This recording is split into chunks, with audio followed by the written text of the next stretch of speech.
we organized this town hall today to bring more awareness and education to our community on this critical issue of the potential dam removals that comprise the Potter Valley project and create Lake Pillsbury. So this decision stands to profoundly affect not only Mendocino, Sonoma, and Marin County's water supply, but also Lake County's economy, wildlife, wildfire readiness, and recreational access. The Lake County Chamber of Commerce is the unique nexus point that convenes business, government, and citizens, as well as the whole of Lake County. Therefore, the Chamber does not have a position on this issue. We have a commitment to bringing education, thorough discussion, and an opportunity for all of our citizens to ask questions and voice our concerns. It is critical to note that the Chamber and each one of our panelists here tonight have a mutual respect for each other's viewpoints, and we are all here to have a balanced discussion that is representative of both sides of this consideration. We ask everyone here to please do the same and keep an open mind to learn some new things. In a time when the nation is becoming more politically polarized, let us be an example of healthy democracy here in the room tonight.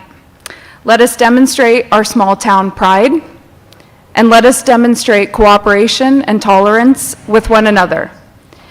So together in Lake County, we have made it through wildfires, economic downturns, global pandemics. So now is an opportunity to demonstrate our Lake County strong. So without further ado, let me introduce all of our panelists and our program for the evening. So first, we will hear from our Lake County Board of Supervisors, our Chair, E.J. Crandall, and Supervisor Bruno Sabatier. Next, we will hear from our representative, Congressman Mike Thompson, who wished to be here in person tonight, but his schedule didn't allow him. So he has filmed a video that we will show, and his Lake County field representative, Luca Moretti, is here tonight. Thank you, Luca. So after that, we will hear from Carol Cinquini and Frank Lynch of the Lake Pillsbury Alliance. Next, we will hear from Nicole Whipple, Round Valley Indian Tribe's tribal member and water protector and policy advocate. Then we will hear from Mayor of Cloverdale, Todd Lands. Following that, we will hear from Deb Sally, chair of the Sierra Club, Lake Group. And to close, we will hear from Lake Pillsbury Fire Chief, Larry Thompson. So each individual panelist will have 10 minutes to present, or 20 minutes combined. To help balance the panel, Nicole Whipple and Deb Sally will each have up to 15 minutes to help balance the viewpoints reflected on this panel.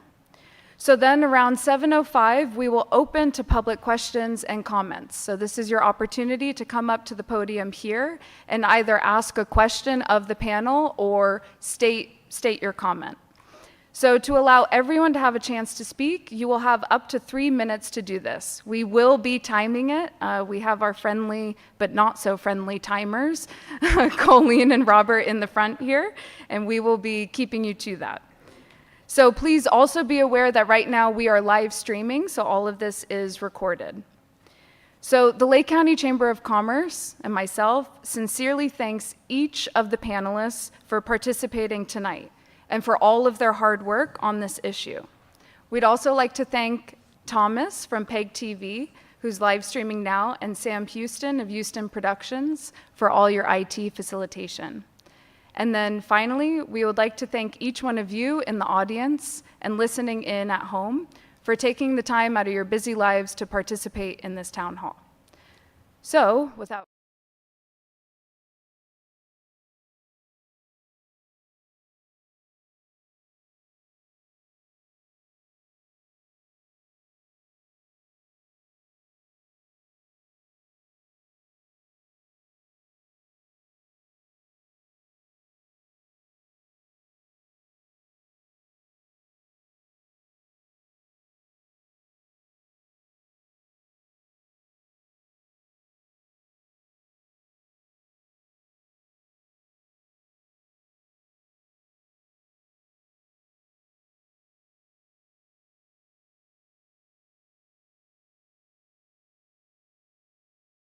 County. And by saying District 3 Supervisor Lake County, I just announced the lands, the historical names of our villages in that district. I wanted to thank Amanda and the Chamber of Commerce for having this for us. I want to thank the panelists for coming as well, and then you guests that are concerned about this situation with the Potter Valley Project, the two-basin solution, all the names that were thrown at this whole thing. All in all, I'm glad we're here to talk about it, and I'm glad we're here to get together, and whether we agree, disagree, however the case may be, we're here to talk about it and accentuate our stance and why we feel the way we do. So from here, we have our presentation. Supervisor Sabati and myself have been presenting this in different areas and aspects, and I'll pass it on to you to go ahead next after I did that. I'll go ahead and start with our first slide. Good evening, everybody. My name is Bruno Sabati, District 2 Supervisor. Really proud to be here. I do not represent the area of Lake Pillsbury, but I've never been so passionate about something that's not in my district. What is happening in Lake Pillsbury is horrifying from my perspective, and we hope to provide some good information to make you understand our perspective. If you can please go to the next slide, because I know you gave me a clicker, but I just completely ignored it and left it behind. Oh, here it is. I'll get it. You talk, I'll get it. And you know. So Scott Dam has been around for over 100 years. It has been taken over by PG&E. FERC, the Federal Energy Regulatory Commission, is the licensing agency that allows PG&E to run the dam and its hydroelectric facility. Currently, the hydroelectric facility is not working. Their 9.4 megawatts are not generating any electricity. PG&E is claiming they're losing money because of these things. And eventually in 2022, PG&E, after some research and some connecting with community and other agencies, has decided in 2022 to submit a surrender application. So this is where we stand, and this is why we're having this conversation. In July 29, 2025, they plan to submit a final draft of their plan, which is actually more of a cliff note of a plan to surrender the entire dam. The actual plans will be done after it's been approved to be surrendered, which doesn't quite make sense to me in the process. So we don't know what kind of restoration they're going to do. We don't know how they're going to ensure there's going to be fire mitigation. We don't know any of those things until it's already been approved and the plan is now moving forward, which leaves us in a very volatile situation of not understanding what we're supposed to do next. Hence why we fight the fight that we're fighting. If we can go to the next slide, please. Go back. There we go. Up. Want to take this one? Yes, I got it right. I think this goes, nope. Yeah, there it goes. All right, so the losses for the Lake Pillsbury ecology. As you know, tule elk, they're rampant in that area, and they've survived there for quite some time since this has been established. We talk about the fish quite often, and it's been an ongoing discussion and argument, or there's been cases brought up. All in all, one of the biggest things that we've stated is that the dam right now currently helps the fish survive. Regardless of how long this is going to take when it comes to dam removal, decommissioning, whatever it is, the cool water flow is what's ensuring they survive as of now. And so it's very important that we keep that in mind, because in 2023 or 22, it was CalTrout who sent a letter to FERC requesting them to tell PG&E, keep the water flowing, raise the gates so that the cool water can flow because it's burning the fish. So I just wanted to highlight that because it says fish right there. Birds, you have eagles, you have osprey, you have all of the different raptors out there that are important to the ecology and ecosystem out there. Economy, $850,000 in Lake County tax revenue. Pat Sullivan, our treasurer tax collector, accentuates the issues that we have if this ceases to exist, because that's where a lot of our funding comes in. And as you know, we're one of the poorest counties in the state of California. Regardless of that, it still is a very impactful loss that we will take. And the property value of $40 million is something that would also be in effect or be affected as well. So just highlighting those different losses for Lake County. And as we know, if the lake goes away, the property values are going to go away as well. We have a lot of concerns about continued access to water for those properties. All those properties utilize wells. There's not a public utility water system in the area to ensure continued access.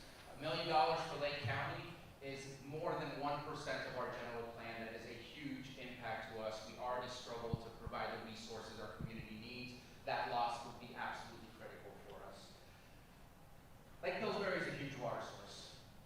If it goes away, there's these dreams of bringing back 1920, where there would be a smooth flowing river, beautiful rivers flowing in the Gravel Valley area. And right now we have what is seen as one of the best water sources to fight fires in one of the most high fire hazard areas in Northern California. We've seen, and the reason I say that is we've seen two of our largest wildfires have been out there, whether it's the Mendocino Complex or whether it's the August Complex fires. And Lake Pillsbury was a critical water source for fighting those fires. Without that lake, during our high fire seasons, there will be no water to access to fight those fires. Now, we love to highlight the big fires because, well, they're kind of scary. We've experienced them. They've all impacted us. We understand that. But one of the things we don't talk about is the number of smaller fires. The number of small fires that have been put out that have had the chance to become much larger fires to continue to impact Mendocino County, Lake County, potentially Glenn County, and others. Those are uncounted. They don't make the list. But it happens all the time. And so, for us, we highlight always what we can find on lists. We highlight what we know we've all experienced or can see or have smoke impact us.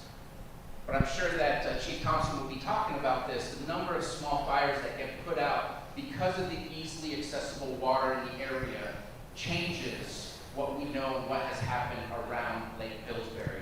Without that water, the people who live there will not have access to water, the firefighters will not have access to water, and the closest bodies of water to access will be Lake Mendocino and Clear Lake. And by the time your helicopter comes back to the fire, it has just reignited and continued from where you last left it before. You are not making any progress in fighting the fires. And so this is a critical aspect of something that PG&E at this moment has not provided us enough information to make us understand what fire mitigations will occur if the decommissioning happens. We have all experienced fire. I know the majority of the Board of Supervisors have been evacuated at one point or another, or have lost their homes at one point or another, and understand the experience that fire creates. And we do not want to make it worse in an area that is already very fragile when it comes to our fire. Ready? Water source. So this seems to be the crux of the issue when we really think about it, right? This is a water source that's held at Lake Pillsbury, where the headwaters of the Eel River and Russian River, if you will, are located. And so with all of these different agencies listed, the farms, the agriculture, people that have wells, we've all been put into this position, right, by PG&E to find something that we can latch onto so we could survive, whether it be for water to drink, water for our agriculture, or just in general for fire mitigation. And so we've been put in this position to come to these different meetings when it comes to Potter Valley Two Basin Solution, Eel Russian River Commission. I don't know what the other rinse and repeat different committees were, but at the same time, it always ends up being a group of folks that are really just trying to find a way to end up with something, right? And I always say this, and I've said this before, I don't hold anybody like in a position of animosity for that. Each agency, each tribe, each municipality or whatever the case may be, they need to do what they need to for their survival and for their constituents. But at the same time, let's just be at the table and equitable about it. Let's ensure that, where the water starts, that those folks at least are heard, and at least, I've heard and read through some of these different articles, just preparing for this, that not only is this political, but also everybody needs to be able to get something out of this. But at the same time, we've always felt there's no way that Lake County ends up with something at this time. It's just, I don't know, we still haven't had a proper discussion that gets us in a position to obtain a end result. So that's the stance that we've taken for quite some time. And so the fact that the water is really the crux of everything, has nothing, in my opinion, to do with the fish, really. It really has to do with who's going to end up with the water, who's going to be at the spot where this goes through. Tearing down a billion-dollar dam and reconstructing a billion-dollar structure, it doesn't make sense to me for water when we can just figure out a cheaper way to go from there, right? So I will change it to the next slide. And I want to speak on that last one just a little bit more. Hmm? One of the things that I've learned by studying Lake Pillsbury and having discussions about Lake Pillsbury, and that was actually the title of our presentation, is the interconnectivity that Lake County has. Like, I don't think Lake County understands just how much we provide resources to other communities and other counties. And I think there's nothing better than Lake Pillsbury to really shine on that example. The water that comes from the headwaters of the Eel River, which is Lake Pillsbury and above Lake Pillsbury, goes into Lake Mendocino, eventually comes into Sonoma Waters Holdings, where they then spread that to Sonoma Valley. They spread that throughout Sonoma County, and they also spread it to Marin County. So our water from the most northern part of Lake County is what helps out all the farmlands between Lake Pillsbury and the south of Sonoma County. It helps out all the drinking water all the way through central and southern Marin County. And I was astounded by that, because I don't think most people recognize just how much our resources contribute to the communities that have been built around this infrastructure, this huge pipeline of infrastructure. And so we care about what's happening at Lake Pillsbury. We care about the folks who own and who live in Lake Pillsbury, but also it gives us greater meaning as to who Lake County is and how much we provide to other communities. And it scares us to know that without Lake Pillsbury, those communities have the potential to be completely decimated by having zero access to water. For example, we have numbers that show that there's no water going into Lake Pillsbury during the latter part of the months, during specific years, especially during drought. Well, if there's no water coming in, if it wasn't for Lake Pillsbury, and if it was just a river, no water coming in is no water coming out. The only reason there's water coming out is because there is a storage of water. And so we are very scared and nervous about what's going to happen there. I feel like the whistle was coming from Robert, maybe, I don't know. Maybe my time is almost up, but we are very worried about that. So if we can go to the next slide, please.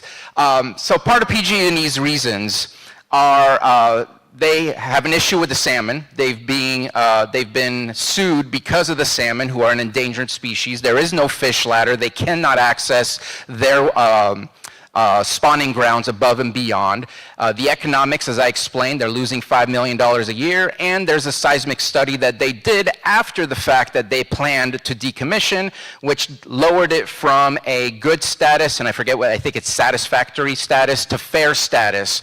To be honest, we're one of 81 dams in the state of California that is in fair status, and there are 41 dams that are in poor status, which is even worse, and then there's one that's unsatisfactory. But ours is the one on the chopping block.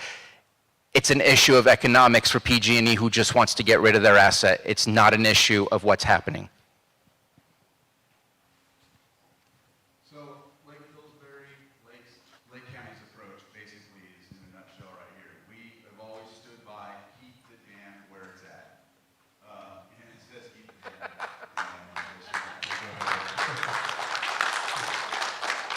Plan B, which we've never really have had a chance to accentuate. We sent a letter to Congressman Thompson to accentuate what we wanted, what we desired in a letter, and it was basically economic backfill, full restoration, fire mitigation resources. We ended up working with Cal Wild as well, and so Supervisor Sabaki and myself flew over Lake Pillsbury in a plane with Ryan and Mr. Green, and we started looking at other avenues, just in case they ended up getting a grant. And we ensured that they knew that we were working with them whether or not decommission. So if our goal is to look at it from both spectrums, not just from one or the other. But we've always remained staunch about that. And I think it's safe to say that we would love to see FERC stop PG&E from abandoning critical infrastructure without comprehensive studies, proper community input, or adequate protections against wildfire risks. This rush process serves PG&E's financial interests, not our community safety or our environmental needs.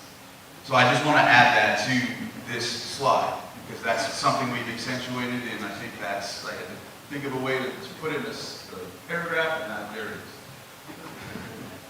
And as local leaders, we have to be prepared for either things to happen. We're not in full control of the decisions that are going to be made at FERC or the decisions that PG&E is making, hence why we're also preparing for Plan B. It is not our desired plan to go with.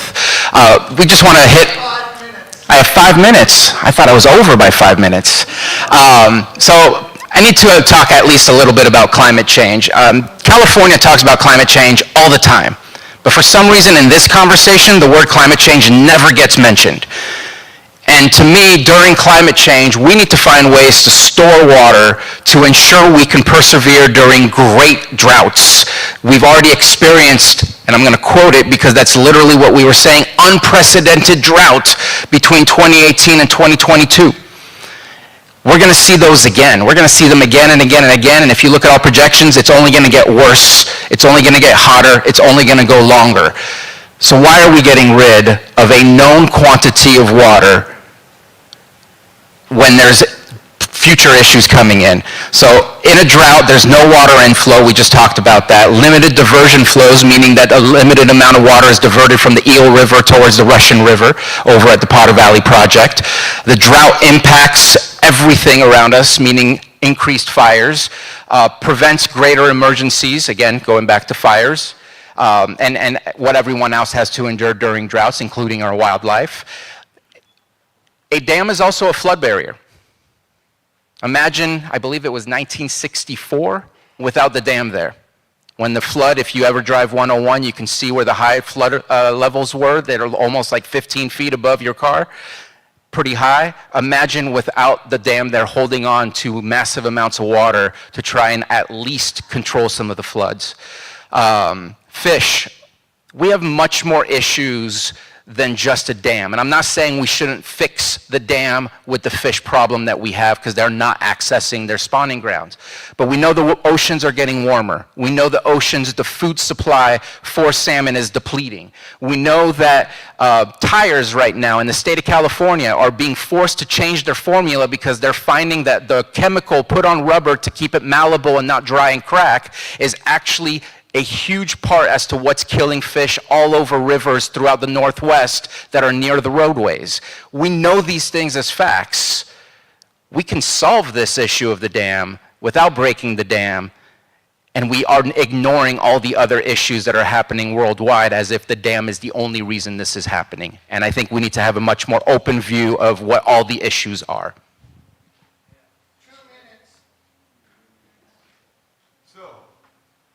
Lake Pillsbury cost analysis.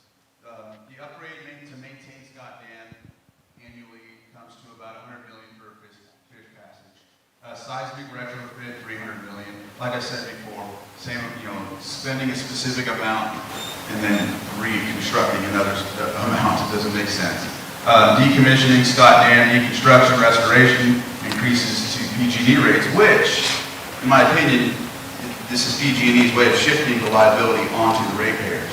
We know that. They're forcing us and you to pay for this decommissioning cost. Groups, they're shifting it to also groups that have no really experience with infrastructure as big as this to take over. And they should be required to maintain their infrastructure until comprehensive alternatives exist. So I think that with this analysis here with the amount of money, to me it just makes no sense to do anything but to stick to where we're at, have a comprehensive analysis, and come forward with a better plan with the structure in place rather than spend so much reconstructing and then reconstructing. And so this says something that hasn't been talked about here.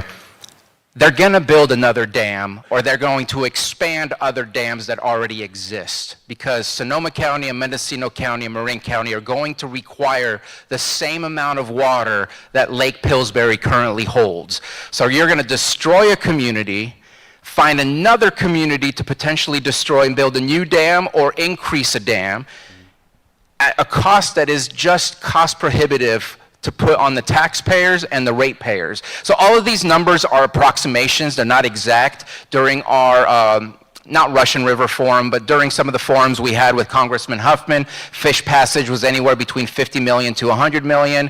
Seismic retrofit, there was a dam down in San Diego, almost similar size, that was retrofitted for $320 million. The deconstruction right now is being guessed at 500 million, probably gonna be a lot more by the time they actually do it. PG&E has already increased your rates to help start saving money for this dam decommissioning, probably gonna continue adding more because the amount they wanted to save is not going to be enough to cover the cost of decommissioning. And all the other stuff, again, are estimates. The 50 million of the diversion construction is based on a study that was done by the Eel River Power Authority, and the expansion to Lake Mendocino. What's that? There's a cow in here. We're at 20 minutes. And Lake Mendocino, the Army Corps said it would cost over $300 million, and even shut down the study to expand it, saying it wasn't worth the cost. So we're about to destroy a lake that makes life possible in so many communities, including Lake Pillsbury, without a solution as to how we're going to exchange that for something. And when we do exchange it, it's going to cost so much more to all of us than it ever would to just fix what we have. Yes.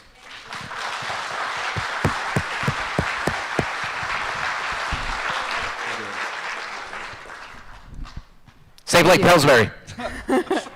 Here, I could take that one. Thank you. Thank you, Supervisor Crandall and Supervisor Sabatier. So before we invite Lake Pillsbury Alliance up, we're going to hear from Congressman Mike Thompson in a brief video here.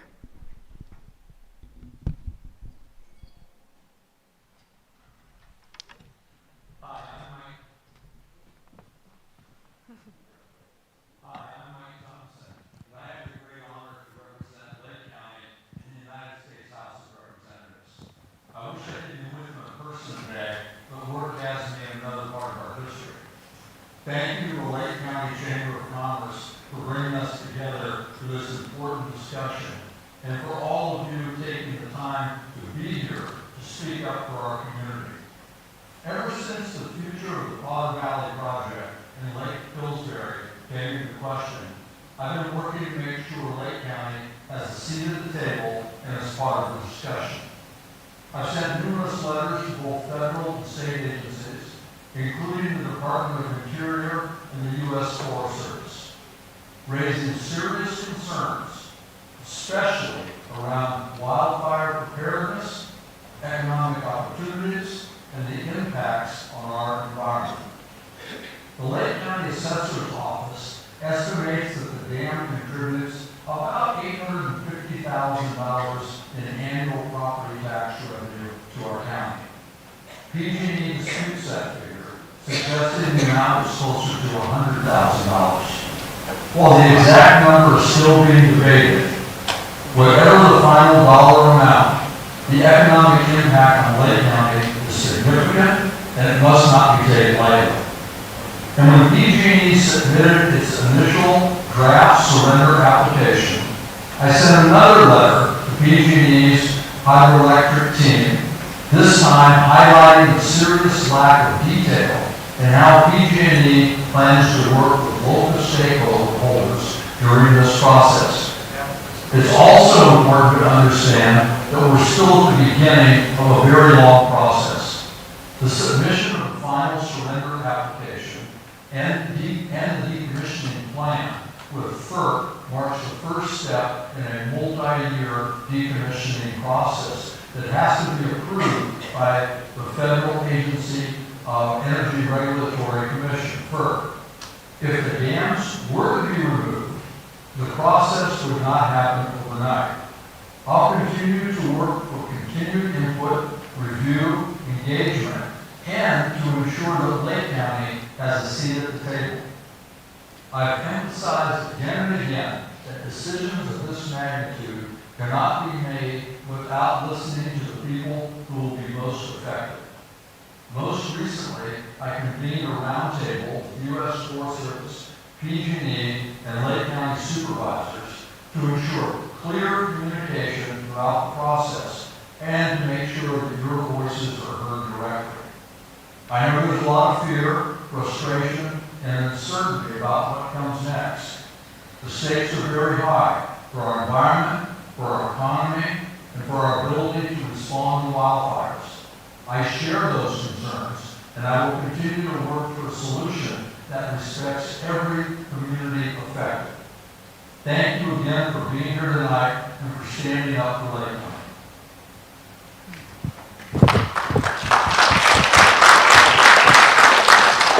Okay, thank you, Congressman Mike Thompson and his Lake County Field Representative, Luca Moretti, here tonight. Okay, next, we are inviting Carol Cinquini and Frank Lynch from the Lake Pillsbury Alliance to come up and present. Let's give them a warm welcome, shall we? Thank you.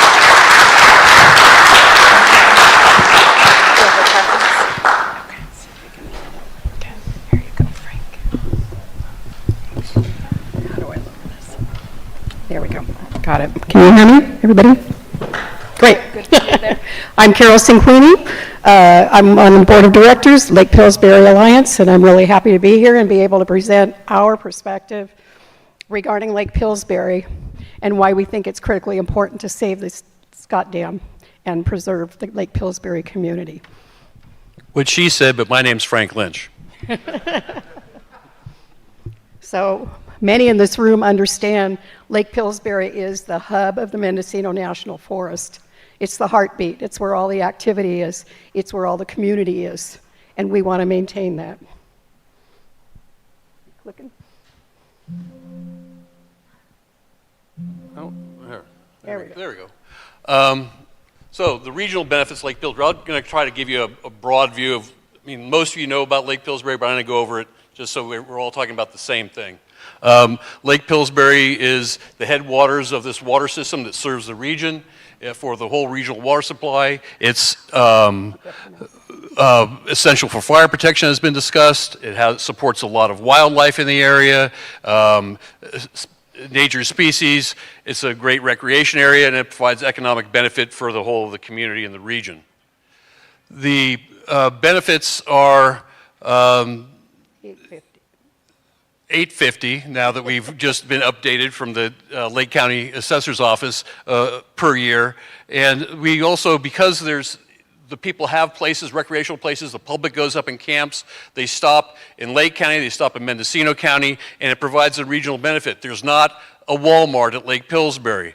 So you stop on your way up, you stop at the local stores, you use local people to, if you're hiring a contractor or whatever you have, there's a great deal of economic benefit. They've done studies to show what the benefit of recreational residence has on the region around it, maybe up to 50 or 75 miles. And it's significant, many millions of dollars. Campers, Pillsbury is a pretty quiet place sometimes, but other times during hunting season or peak weekends during the summer when recreational use is high, there's a great deal of the public comes there. There's literally thousands of people that might be there on a holiday weekend, and that's a huge economic plus for the whole of the region.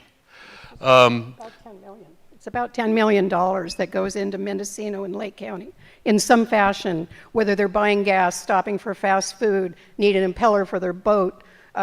There is a tremendous economic benefit to the recreation that occurs up in the Lake Pillsbury Basin. One of the things that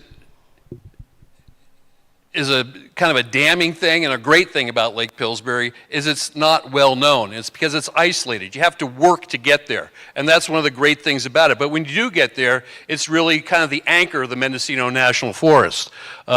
There's no electricity. Cell service is minimal. You're not going to have your kids just constantly staring at a box in front of their face. You can engage with them. You can recreate. There are about 300 recreational residences around the lake basin. There's ranches. There's a PG&E campground that has 80 leased spaces that's on the lake. There's, I think, about it says 170. I think I counted at one point 220 campsites around the lake. There's a resort that I think has 30 sites. There's boating campsites. We have a volunteer fire department. There's the marina, Soda Creek store. So there's kind of a little community that's up there that we've all known for many, many years. Carol and I are both generational users of the area, and we've both been there most of our lives with our families' residences. All of our lives. All of our lives, yes. Kind of talking about what the communities are. There's a Lake Pillsbury home site tract that has 71 U.S. Forest Service leased lots, long-term leases. My family's cabin is in that area. We've been there since 1947. There's a Lake Pillsbury Ranch, which was the former Fuller Ranch that was bought up by some investors of some note in the 60s, and they put in, at first it was, I don't know how many lots there were, but now there's about 250 lots there with about, I think about 170 or 80 homes on them. And those are fee title properties. They own the property, not like where we have, there's 71 leases. There's also the Rice Fork area, which people have fee title to as well, and there are, I believe, around 30 homes in that area. So there is a community around the lake, and there's, at one point in time, there was a number of resorts and stores around the lake. Now there's one store that's on the lake, and West Shore Campground I mentioned is the PG&E campground. Kind of, we're taking a tour around the lake. I think this thing has a, I don't know where the... No laser. Oh, there it is. Oh, Okay. Choo choo. there we go. Taking a tour around the lake. You come in, if you're coming in from Upper Lake, you're coming in from down below. If you're coming from Potter Valley, you're coming in from the west. You approach, and there's a Soda Creek store, which is right here, and here's the dam that forms Lake Pillsbury. There's two major rivers that come in, two major tributaries. There's the Rice Fork down here, and the Eel River comes in there. Up above, you have a number of Salmon Creek, Bucknell Creek, lots of other feeding sources for water. West Shore, on the west side of the lake, logically, has the PG&E campground. Right next to that is Fuller Grove and Poogie Point campgrounds. To the north is Lake Pillsbury Ranch. Then there's Gravelly Valley International Airport, which is at the north end of the lake. People land there. People have landed there for decades. It used to be a flight training thing they used to bring in to Navy camp, which is over in here. They used to bring in people to orientation in the military back in World War II. They'd send them up to Pillsbury. Here's your compass. Take a hike. It was, an out-of-the-way place, and it had a great function.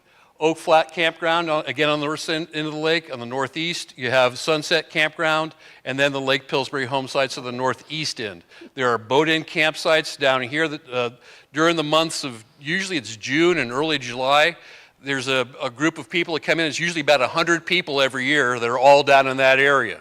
There's other boat-in campsites down in this part of the Eel. We have a volunteer fire department that's been there now for a number of years. We've developed two fire stations, one on the north end and one on the south end of the lake. They respond to most of the emergency services calls, and they're a godsend. If you're injured at Lake Pillsbury, these guys are on it. They volunteer their time, and they do a great job supporting the community around there and the visitors to the area.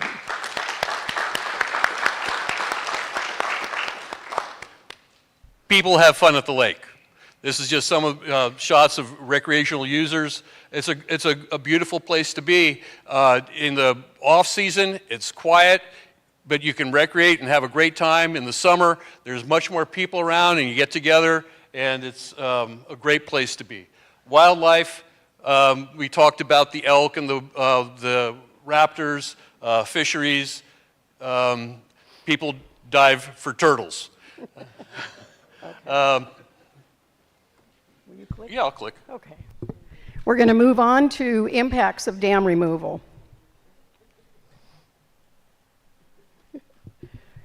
The loss of Lake Pillsbury would eliminate critical wildfire water to combat wildfires within the basin and other Lake County areas, but also the surrounding communities.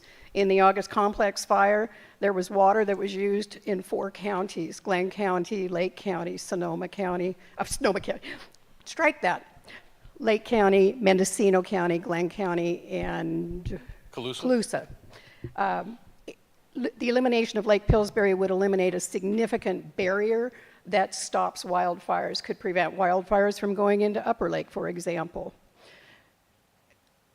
During the August Complex fire, just the ground attacks alone, and I know Larry's going to speak to this, so I don't need to go into great detail, but I do want to say there were hundreds of loads of water drafted into water tankers 24/7 for 12 days to combat that fire. 28. I had 12 from you. I'll take it because I had 28 and it was cut back to 12 by someone else. Okay. Well, I'm glad. The point is that water is critical to our well-being in that basin. I want to point out, because this is a controversial topic that's come up, people have cited a letter done by CAL FIRE to Congressman Thompson that said they could continue to fight fires without Lake Pillsbury, but what wasn't really talked about was the fact that Lake Pillsbury is not within CAL FIRE's state responsibility area. So there would always be a delay in firefighting when it comes to Lake Pillsbury. The coordination that has to occur, and again, I know you're going to talk about it, but it's a canned slideshow, that has to occur between Forest Service and Fire Department and CAL FIRE delays response time, and so there's always going to be that lag. Dependence on 2 other lakes that are 18 and 28 air miles away is just ludicrous. The communities in Lake Pillsbury would be lucky to survive a major wildfire without Lake Pillsbury. In fact, I would almost say they couldn't. This is some example. I wanted you to see the water tenders there. The fire, the last fire, August Complex. And let's really take a look at these super scoopers that come on down, Frank.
That film goes on, and there's 3 more planes behind it.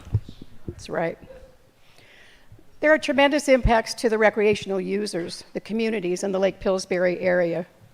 It eliminates Lake Pillsbury, the hub of the Mendocino National Forest. Obviously eliminates critical water supply. It eliminates lake-based recreation, and there's no river-based recreation in summer months. There are no roads currently to access the rivers in the Lake Pillsbury Basin. Its loss of Lake Pillsbury could completely diminish water supply. The lack of groundwater to help sustain the wells that are already there will go away. It will decrease our homeowner property values. It will render lake-based recreation infrastructure worthless. It will severely impact the local businesses. And it creates the loss of community and an uncertainty about the future. The impacts to the region, from our perspective, removal of Scott Dam will harm the people and the wildlife in the Eel and Russian River watersheds. We truly believe when it eliminates a reliable year-round water source, all species can suffer. And we believe the true cost of decommissioning is not just $500,000 to take out these dams. The true cost of decommissioning could likely reach $2 billion, and this is why. $500 million to take out a dam. There's $630 million of new water infrastructure being considered in the Potter Valley, Mendocino County area. $50 million to construct a new water diversion facility, $50 million for a phase 1 Eel River restoration, $100 million for a phase 2 Eel River restoration, $100 million other projects to enhance water supply in the Russian River, $50 million to the Round Valley Indian tribes for water diversions. That's $1 million annually for 50 years. None of the above takes into consideration restoration of Lake Pillsbury, mitigation, long-term monitoring, debt service. All of that could double the costs. There's also a new dam, well, not a new dam, they're proposing a new pipeline from the Russian to Marin County. Then West Marin, there's a dam called Sulhuli. They want to raise that, and it's all interconnected with the water that comes from Pillsbury. Other concerns All that those we- improvements, by the way, are all in Congressman Huffman's district, not in Lake County. We have other concerns. The Eel River, the main stem, runs 200 river miles, and we believe only 35 to 40 river miles are above Scott Dam. The removal of Scott Dam cannot guarantee the recovery of the Eel River fishery. I'm going to go on to the next one. Oh, where are you? Back. There? This is what we've asked. We asked 6 years ago, 7 years ago, and we started down this path, and we're still asking these questions. One of Huffman's ad hoc committee co-equal goals was to minimize and mitigate adverse effects to Lake County, including Lake Pillsbury businesses and residences. But the Lake County interests were never addressed, not once. You can go to the PotterValleyProject.org, and you will see all the feasibility studies, and you'll see a line that says Lake Pillsbury with no links, no studies, no nothing. We want a full evaluation of the feasibility of modernizing Scott Dam for seismic safety and fish passage to increase regional water supply for beneficial use.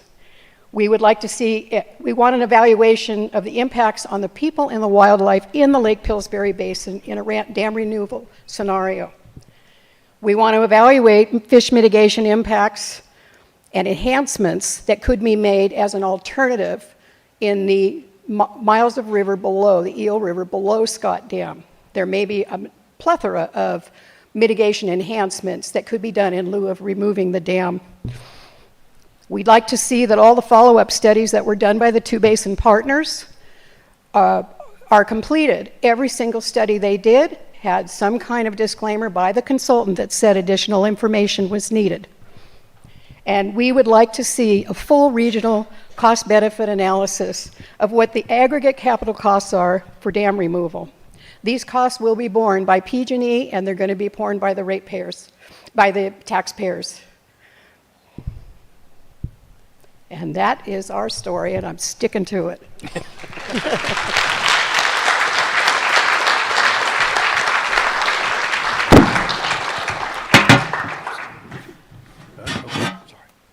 Thank you. Carol Sequini and Frank Lynch. Really appreciate that. Okay, next we will invite Nicole Whipple up, and she is a Round Valley Indian tribal member, water protector, and policy advocate. So let's give her a big round. Thank you. Which one are you more comfortable with? That's fine. Okay. Sure, thank you. Mahim, Santamana Ke Kanema, Nicole Ana, Round Valley Ke Ana, Little Lake Pomo Ke Ana, Tulakai Ke Ana, Nomalaki Kankawi Maidu Ke Ana, Wintun Ke Ana, and my name is Nicole Whipple. I'm a member of the Round Valley Indian. My name is Nicole Whipple. I am a member of the Round Valley Indian tribes. I am a descendant of the Yuki tribe, of the Little Lake Pomo tribe, the Nomalaki tribe, the Concow tribe, the Maidu tribe, and the Wintun tribe. My lineal descendancy reaches from the border of Nevada all the way to the Pacific Ocean.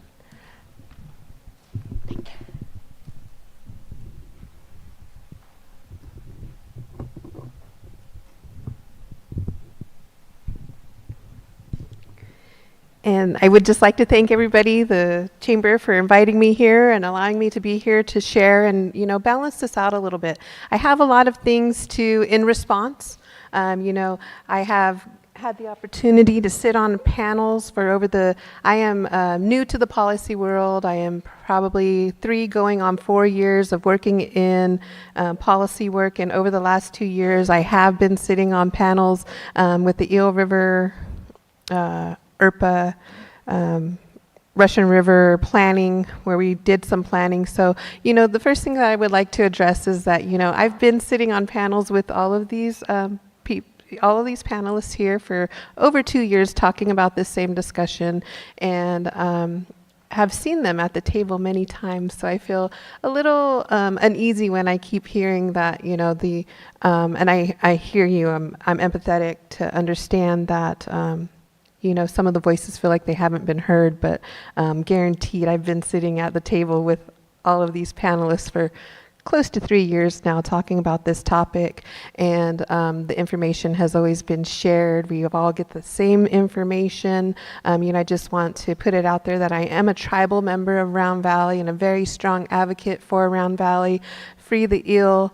I'm anti-dam, I'm anti-diversion. In this case, I am in support of a diversion to continue for a minimum time until the Russian River and the southern counties become self-sufficient and are able to sustain their own water sources, because our tribal people, our community, and our area north have not been able to have access and have extremely poor water quality. But, I'm not here to argue about those things. What I would like to share with you is a presentation that I did share at one of these meetings that I spoke about when I was an intern with Save California Salmon. So my friends at Save California Salmon undammed the Klamath and are in very great support of the Eel River being undammed as well.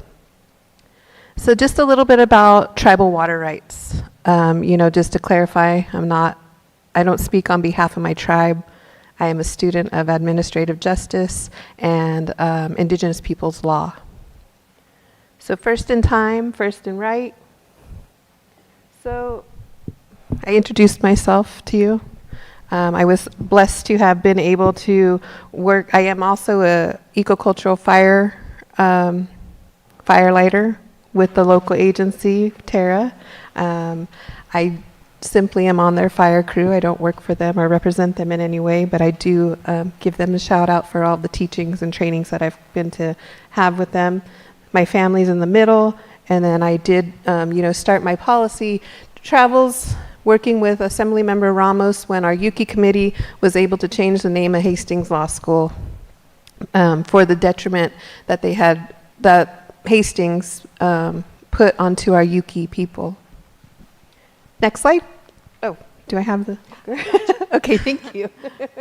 So in this, I had many doors open for me as I started my advocacy journey, and one of those was getting able to go to a tribal water summit, which only happens every 10 years, I believe. So that was a great opportunity to network with many people who are in the same support of our waterways and conservation. What you'll see in the other two, in the middle is a picture of there. What you'll see is a picture of the Eel River on one side, and on the next side, if you could go to the next slide, you'll see all of the tribes that are in the Eel River Basin. So as we hear the congressman talk and we hear, the needs and the cries for being able to have a voice in this process, these are all the tribes and tribal people and reservations and, that exceed the 600,000 consumers that have been left out of this conversation for over 100 years. Next slide. A little bit about tribal water rights. What are tribal water rights and how do they apply to the Potter Valley Project? The intention of this presentation is to provide knowledge and resources related to tribal water rights. Tribal water rights with respect to federally recognized tribes represent a trilateral government system. So it's very difficult for people to recognize and realize that not only are we dealing with the state, the local, federal, but then we have as tribes our own sovereign and Aboriginal rights and trust responsibilities. Tribal land management may be subject to the Administrative Procedures Act, meaning judicial decisions are not the single form of adjudication. So as we talk about adjudication of water rights, we don't have to go to court to claim our water rights. This dealing with Native Americans makes our dependent nation status very unique. Again, disclaimer, I'm a tribal member. I do not represent my tribe in any capacity.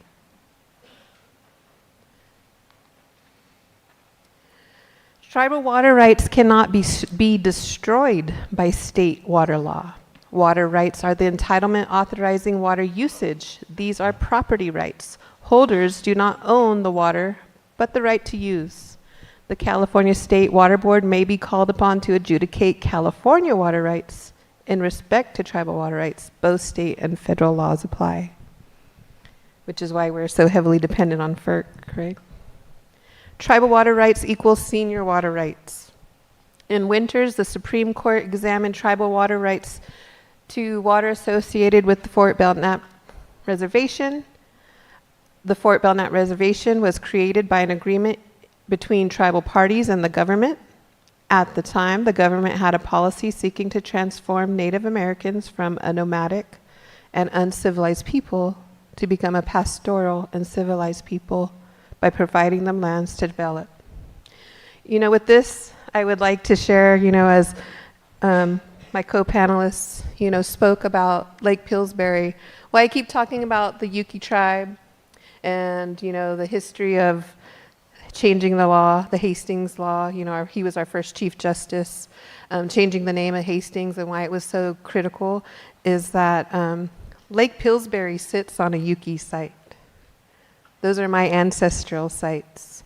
And for over 100 years, we have not had a say. We were moved, like here in this case, where it says we were moved because we were nomadic, because we were uncivilized. Talking about nomadic meaning, today's borders of the headwaters they are in what today is Lake County territories, but prior to that, not even prior to, our Yuki people lived there. And, today we still hold that Aboriginal title. Tribal water rights cannot be destroyed by state water law or by water users acting in accordance with state law.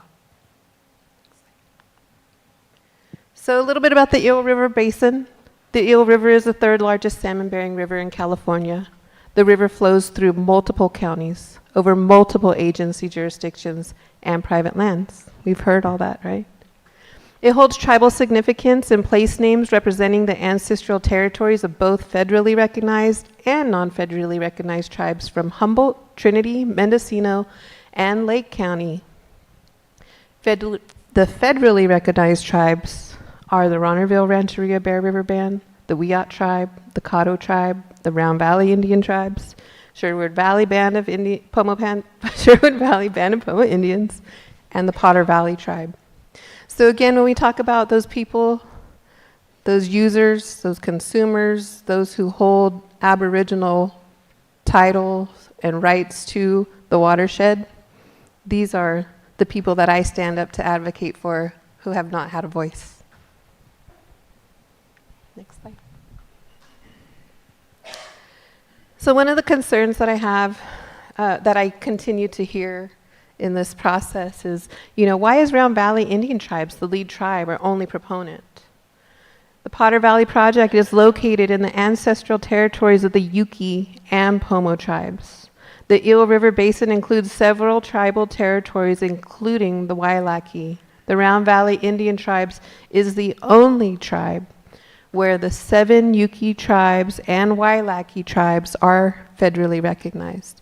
So I would say 2/3 of the Eel River is the ancestral territories of the Yuki and the Wailaki.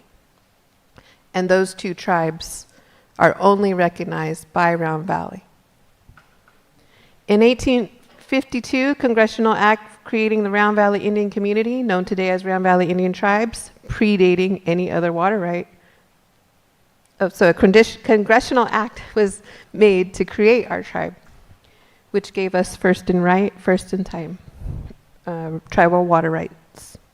Round Valley Indian Tribes holds a senior water right as the Eel River is adjacent, surrounding the Round Valley Indian Reservation, holding a riparian right. So I want to talk a little bit about the riparian right. Not necessarily going to go into the legality of it, but as our panel, how many?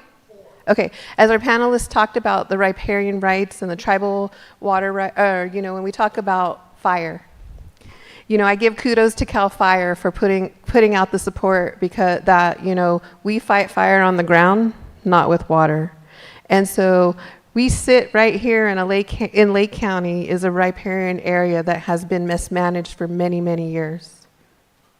And had this county been, focused more on returning to its natural riparian state, then we might have lower RHs. Relative humidity is what, contributes to fire behavior.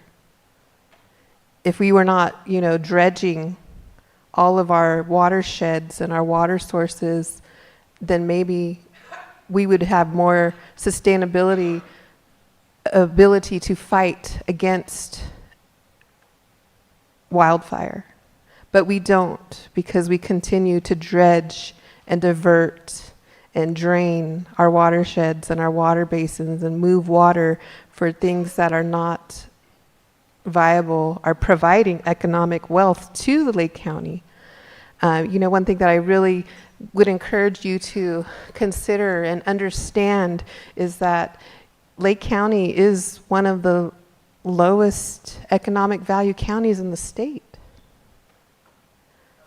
And if we're going to talk about recreation, wouldn't it be more viable for the county to have the longest flowing, river as a resource, as an ideal way of bringing economic value to a poor county?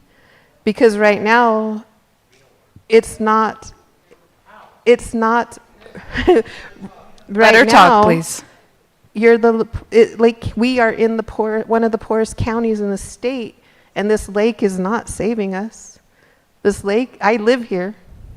This lake is not providing any benefit to me and my children, or I can't drink the tap water here.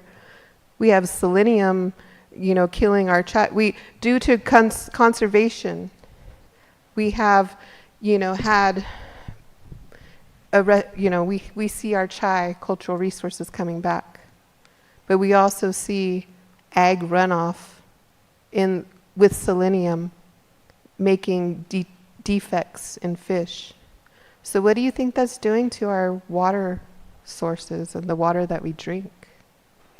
And it's happening throughout the state in every other large county. Next slide. You can go on. I have how much time? Okay, I have about a minute. So, this is not as Round Valley tribal member, I have slides I can share later if you guys would like.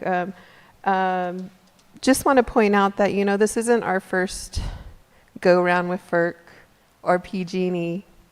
We've been battling and fighting for a very long time. Again, at the beginning of my slideshow, I shared all of those voices that I stand up for who weren't included and who are not being considered as we navigate through this process of dam removal. We are included in the Fish and Game Code, our reservation, which gives us rights to traditional Indian fishing. Next slide, please. California Indian tribe, we are listed. Okay, so, we're listed in the Fish and Game Code. Next slide. But, what is dear to me is the rematriation of our land. As a tribal person, we believe in Mother Earth, we believe in our matriarchal societies and the need for rematriation, conservation, and the use of traditional ecological knowledge in those processes. Next slide. We have a number of executive orders in place that need to be addressed. Apologies, the use of traditional ecological knowledge as best science. Next slide. And next slide. And our water quality. Water quality, tribal beneficial uses, native plant health, endangered culture resources. We talk about raising dams and storing water. What happens when we restore that water is that the water is deoxygenated. And it creates, then creates harmful algae blooms. When those algae blooms are moved, then we get microcystin, which is damaging to the liver. If you're not aware, our native communities and just our low-income populations in general here in Lake County and other places are suffering from liver disease, which hasn't been contributed to.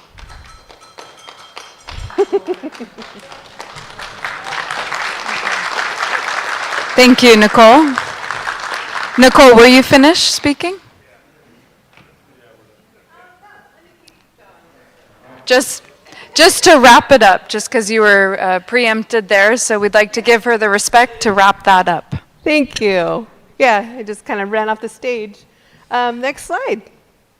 But we'll keep it very short, Nicole. Thank you. Yes, so, tribal beneficial uses are important to our tribal people. These, as we talked about when we're talking, so again, the panelists that I have been sitting on this panel with for the last 2 or 3 years, misinformed you that, all of these studies have been done. These application processes didn't just happen with, oh, Round Valley wants to see the dam removed, and we're just going to do it. This has been a 30-year process for my tribe, fighting for this, for our tribal water rights and for the conservation and restoration of this river, and as well as for the organizations who are supporting us that we're working together with, Cow Trout, Free the Eel, all of the Eel River Coalition tribes. But, those conservation measures are really, again, the riparian health is going to be far more significant for a longer, greater value of time than any of us saving a dam and then dispersing and hanging on that we need it for fire suppression when in fact we will be taking those waters that I had shared with all these bacterias and selenium and all those things will be just continue to be out-resourced and poured in other areas, which Okay, last 30 seconds. harms Thank you. our entire environment. And for you, I don't know how you feel, but I don't want to see my children or my grandchildren having to drink recycled water or poop to tap water, which is one of the things that, a term that's being used with the recycled water at the State Water Board, because that's the idea. Yes, it is a toxic pipeline that is going to the rest of these other counties, and then they're recycling it while we have fresh water that we could be sharing and using and protecting. Okay, thank you, Nicole. Thank you. Okay, thank you. We will invite our next panelist up, and this is the Mayor of Cloverdale, Todd Lands. So thank you for making it out this way.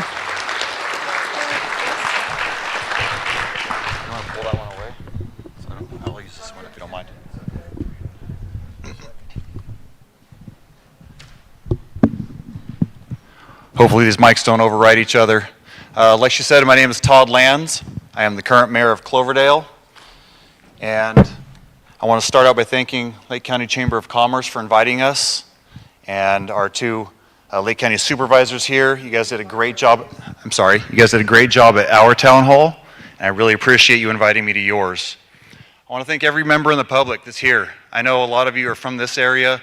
You're probably wondering why Cloverdale is here. You've heard a little bit about it. I'm going to try not to repeat some information that has been given tonight so that we can stay on topic. Quick history. We've been getting water for, I'm going to use round numbers, make it very easy, around 100 years. For the first 75 to 80 years, we averaged about 150,000 acre feet per year that was released from Lake Mendocino into the Russian River. Over the last 20 years, that has changed and dwindled down to about 39,000 acre feet. Now, our population has gone up eightfold in the area, and our water is down to a quarter of what was given in the past. Our economy during that time has grown, obviously. We started out with prunes and things in the area. Now you look at all the wineries and vineyards that you have in the area that support a huge economy in the Sonoma County, Mendocino County, Lake County region. I got involved in this about 3 years ago when I realized that no one was standing up for anyone in our area, and this was just passing through. As we heard, it has been going on for 30 years. But I haven't been here for 30 years, and neither has the rest of the people on the board here. I was at a meeting at a Chamber of Commerce for all of Sonoma County, and someone said, the days of you having your own lawns and gardens are over. And if you think about that in a small, low-income community, the days of you having your own gardens are not possible anymore. That's not right, and that's not fair. It's not possible. The right for you to have your own lawn, that is not a good thing for them to be able to take away. People like to have their yards. They like to have pride in their homes that they purchased and spend money for and work hard at. We started hearing statements from people involved that this was a done deal. They wanted you to believe that. They made up this MOU that everyone signed to say, look at this, we're all doing this together, working hard together. But there was nothing good about that MOU, and there was nothing that stood out for that MOU to make it a real document that people would work off of. And so it was all just for a facade here. I found out a lot of NDAs were done in the past to make sure that we didn't find out about what they were talking about. That's why Lake County wasn't at the table. And when you have a public entity and a private entity, they don't call it an NDA. They have a little community agreement that they sign together, so they don't tell you what they're talking about. And they do it as an ad hoc committee, which means that they don't have to schedule it, they don't have to make it public, they don't have to follow Brown Act. So they do it all this way to make it really easy to get by with what they want. When I started pushing about the water amount that they're going to release, Congressman Huffman started talking about a seasonal diversion and how much water we are going to get with it and how it's going to be more water. Well, read between the lines. Seasonal diversion. Keep that in mind in a minute when I talk about something else. Environmental concerns. We talk about bringing things back to nature. The run of the river. You know what's natural? Fire. If we can't control it, we can't mitigate it, it's going to mitigate itself. And it's going to go through your homes and your properties, and you'll have no way to fight it. Cloverdale will have no way to fight it. Our water system currently, with the amount of water that we get, you can't put out 2 houses at the same time in the summertime. So if we have 2 houses catch fire, we need to decide who is more important. Horrible position to be in when wildfires are coming through right now, aren't they? As drought and climate change happen, we can't stop the fires because we won't have a water supply. Our fire chief talked about this at our town hall because he was at the Palisades fire when they were trying to put out the Chase building and the hoses went limp. He goes, and everyone looked at him, including some very high people in the state, and went, oh shit. Because there is no water and you have flat hoses. Well, guess what? That's coming to your towns. It's coming to your communities and your houses.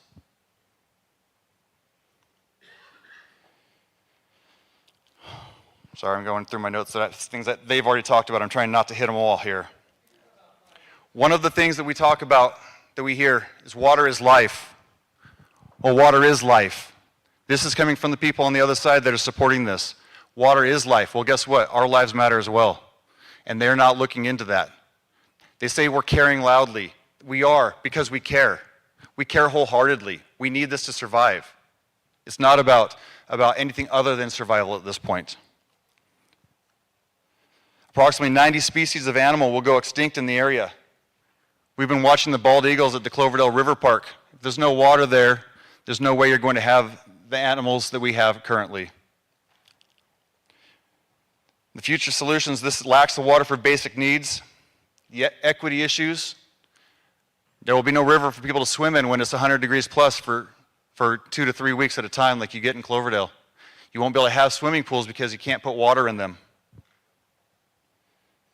The lack of water supply for fires, we talked about that.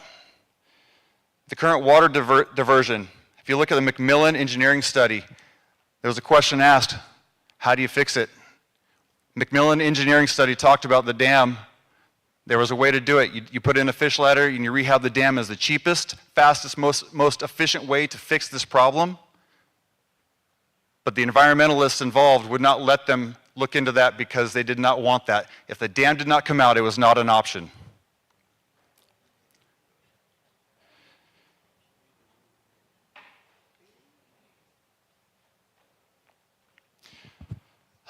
There was a very powerful video showing those super scoopers. If you don't have that, your complex fire takes out a lot more.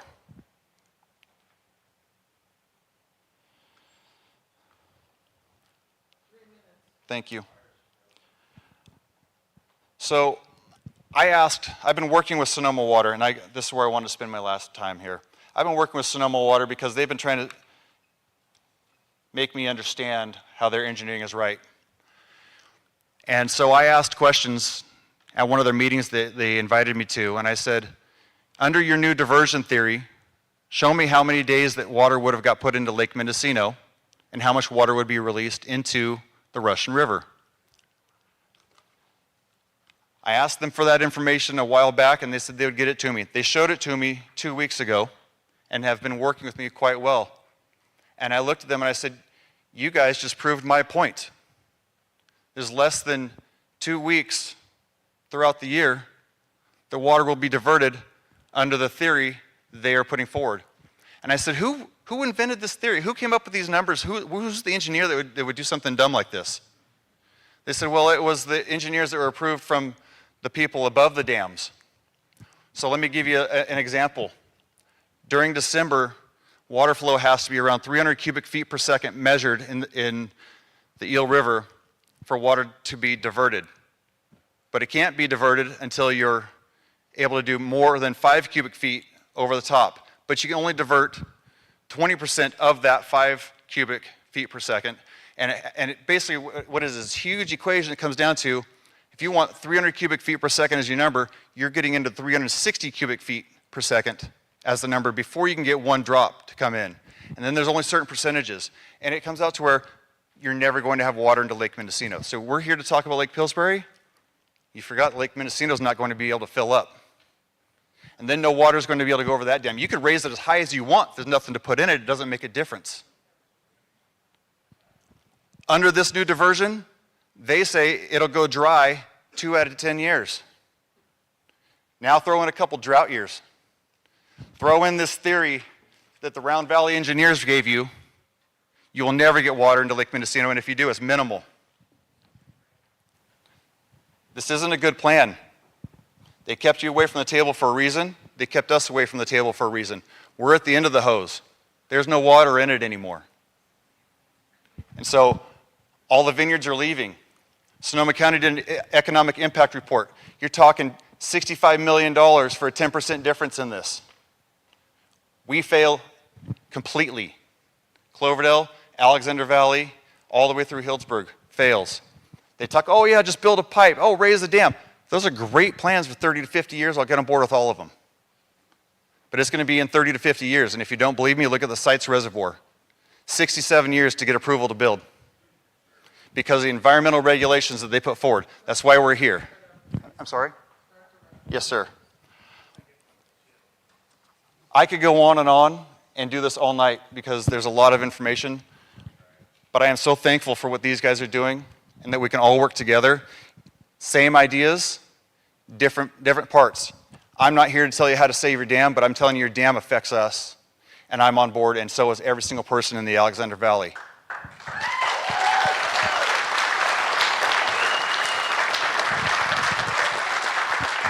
Thank you. Mayor Lands, thank you. Okay, next, help us welcome Deb Sally, the chair of the Sierra Club Lake Group. Would you prefer this one or that one? Okay, thank you. I want to thank all of you for being here. I want to thank the SOPA Reese and the Chamber of Commerce for putting this on. I'm going to say to begin with that this is not my thing. I don't like to be up speaking in front of people, and they finally convinced me today to do this. I tried to get somebody who's really much more knowledgeable about all of it than I am to come, but in short notice, it was hard to find anyone else. So here I am. And I want to say that as a resident of Lake County, and particularly of Clear Lake for the last 33 years, I certainly can understand what it's like to feel like you haven't been included, and you've often even been looked down upon and considered to be, the stepchild of, a situation. So for what, I do believe that from the beginning, it's important that all stakeholders get to be a part of what's going on. And I'm happy now that we're seeing a little bit more of that happening. And if there was a way that all the stakeholders in the room could come away from this Potter Valley project situation feeling like some good compromise was reached, that would be ideal for me. And if there was a way that we could do some, an adequate realigning of the dam so that it was completely off stream and allow the fish to do what they need to do to get up into those upper, debatable hundreds of miles of spawning and rearing, that would be great. We would love to see that. We also feel like there's a good possibility that with opening up that area, that there is some economic benefit that could be had. And you've heard a lot. In 2022, PG&E concluded that the dams were no longer economically viable, and I haven't heard yet how we're going to convince them to take it back on when that's the case, but I would love to hear that.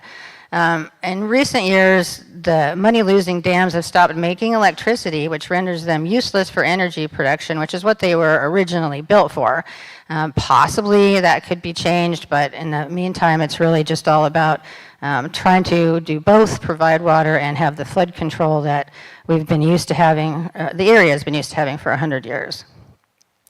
But after the unsuccessful attempts for PG&E to find an alternative operator, and they submitted that draft proposal, they did find that there was some seismic issues, which I realize that some of us don't really think that that's really an issue, but there are, and I have some papers I can hand out for anybody who's interested in reading. There was an op-ed that was both in the Mendo Fever and in the Press Democrat that was written by some folks that are very knowledgeable about the subject, and they do feel that there's a substantial risk.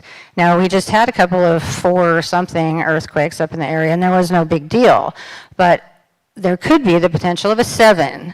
And a 7 is, when you think 4, 7, not a big deal, but these are logarithmic changes, and a 7 is catastrophic for many structures. Whether that'll happen or not, there's no way to really be sure of that, but it's in an area where it could. What I would like to see, because I just don't see the way out of this, and maybe, there is some other way out of it, is that we are prepared for the possibility, and really, in my opinion, the inevitability that the dam is going to end up coming down, and not get behind the ball so that we're not getting all those asks that the Pillsbury Alliance people want. I think those are very important. They should happen. If the dam could come down completely, that would be fine with us as a Sierra Club, the water committee, particularly in the Redwood chapter. The Lake Group is under the chapter, and the chapter covers 4 of the counties that are involved: Lake, Mendocino, Humboldt, and Sonoma. And we've had lots of discussions around all of the issues that are involved for all of those different areas. And of course, the people that, in the Humboldt area and the tribal people would really like to see that opened up so that they could have some of the fisheries and cultural benefits that they had had before. let's see, where am I? I think that if we can continue to allocate some time and resources to opposing, if we continue to do that, we're going to leave us unprepared for significant changes ahead. Siskiyou County's experience on the Klamath Dam removal effort demonstrates that failure to proactively plan for residents, recreational users, and local wildlife can lead to reduced community benefits. Resources would be better spent planning for future restoration efforts in the Upper Basin and developing new recreational opportunities while working with other organizations in these efforts. The best outcomes will come with local cooperation. Fighting the inevitable makes no sense to me. I know that some of you don't feel that it's inevitable, and if somebody can show me the road for that, I'd be happy to see that. Concerns have been raised about the potential impacts on the salmon and steelhead populations due to the controlled sediment flushing. While some fish mortality will occur among both native and non-native species, these impacts are very likely to be significantly smaller than having an abandoned dam on the landscape, or worse yet, catastrophic losses expected from a sudden dam failure caused by a large earthquake. And currently we know there's no fish passage there at Scott Dam, and I have heard other numbers of how much it would cost to make that happen, and honestly, that's another one of those things which until we get more seriously into it, one would not be able to, and we know that all construction projects generally end up costing more than they say they're going to. So, importantly, ecosystems have been shown incredible resilience as evidenced by the rebound in the fish and wildlife observed following the removal of the Elwha and Glines dams in 2011 and 2014 in Olympic National Park. Within 6 years of removing those dams, wild steelhead numbers upstream of the former dams increased dramatically, from tens of fish that they would see to hundreds. Now that might not seem like a lot, but that's 10 times as many, so you're making some headway there. Additionally, the tribal communities for whom these fish hold great cultural and spiritual significance greatly benefit from the restored habitats.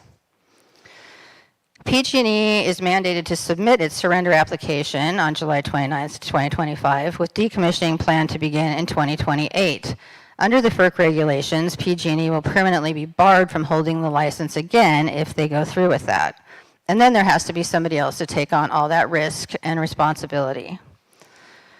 Change, although it's not always welcome, whether it's related to climate change or dam removals or whatever, is inevitable. And it's important that people try to look forward and find the best way forward for as many of the stakeholders as possible. The county did pay for a study that has a lot of useful information in it. I think you guys still have it up on your website. I didn't look today, but you can find it at thecountyoflake.legistar.com. And that is called the SLR Comments on the PG&E's draft application for surrender of license and application for non-project use of project lands, dated January 2025. So if you haven't read that, you might want to take a look at it just to see what the, because that was a grant-funded study that was done to try to give some information about what they felt was important and recommended. I can say that I've only been to Lake Pillsbury probably 4 times in that whole time I've been here. I did tremendously enjoy camping there. It's a beautiful lake. I know that it's a resource that is much beloved by the people that live there and use it recreationally. And I do know that at least for that immediate area, it's a huge impact as far as the fire resilience is concerned. So all of these things need to be taken care of in the mediation of what goes on if, no matter what happens, what plan is, if the dam comes out, those things need to be accounted for. I do want to say that as far as the downstream users in the Russian River, at least in the south part of the Russian River, Marin has pretty much not shown any plan that they're going to rely upon that. Right now they get 75% of their water from their Mount Tam watershed and 25% from the Russian River. And the other thing to consider is that the Russian River is long. There's lots of other tributaries, lots of other rainfall that happens there. Only a small percentage of the water that gets down there actually comes from Lake Pillsbury. So those are all things to be taken into consideration as you try to mull through all this information that you're getting. And I think that's really pretty much all I have to say. If at some point we get questions, I'll see if I can answer them. Thank you. Thank you, Deb. Okay, so our final panelist for the evening is Chief Larry Thompson.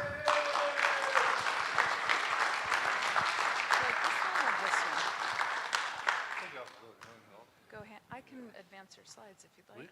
Yeah. Okay, there's a lot of them. So. Okay. Just give me a look. Okay.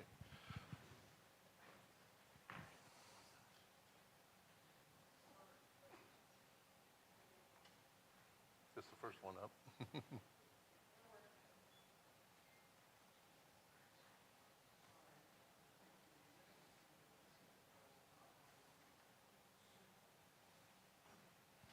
How you guys doing? All right. Yeah, right here. Thank you.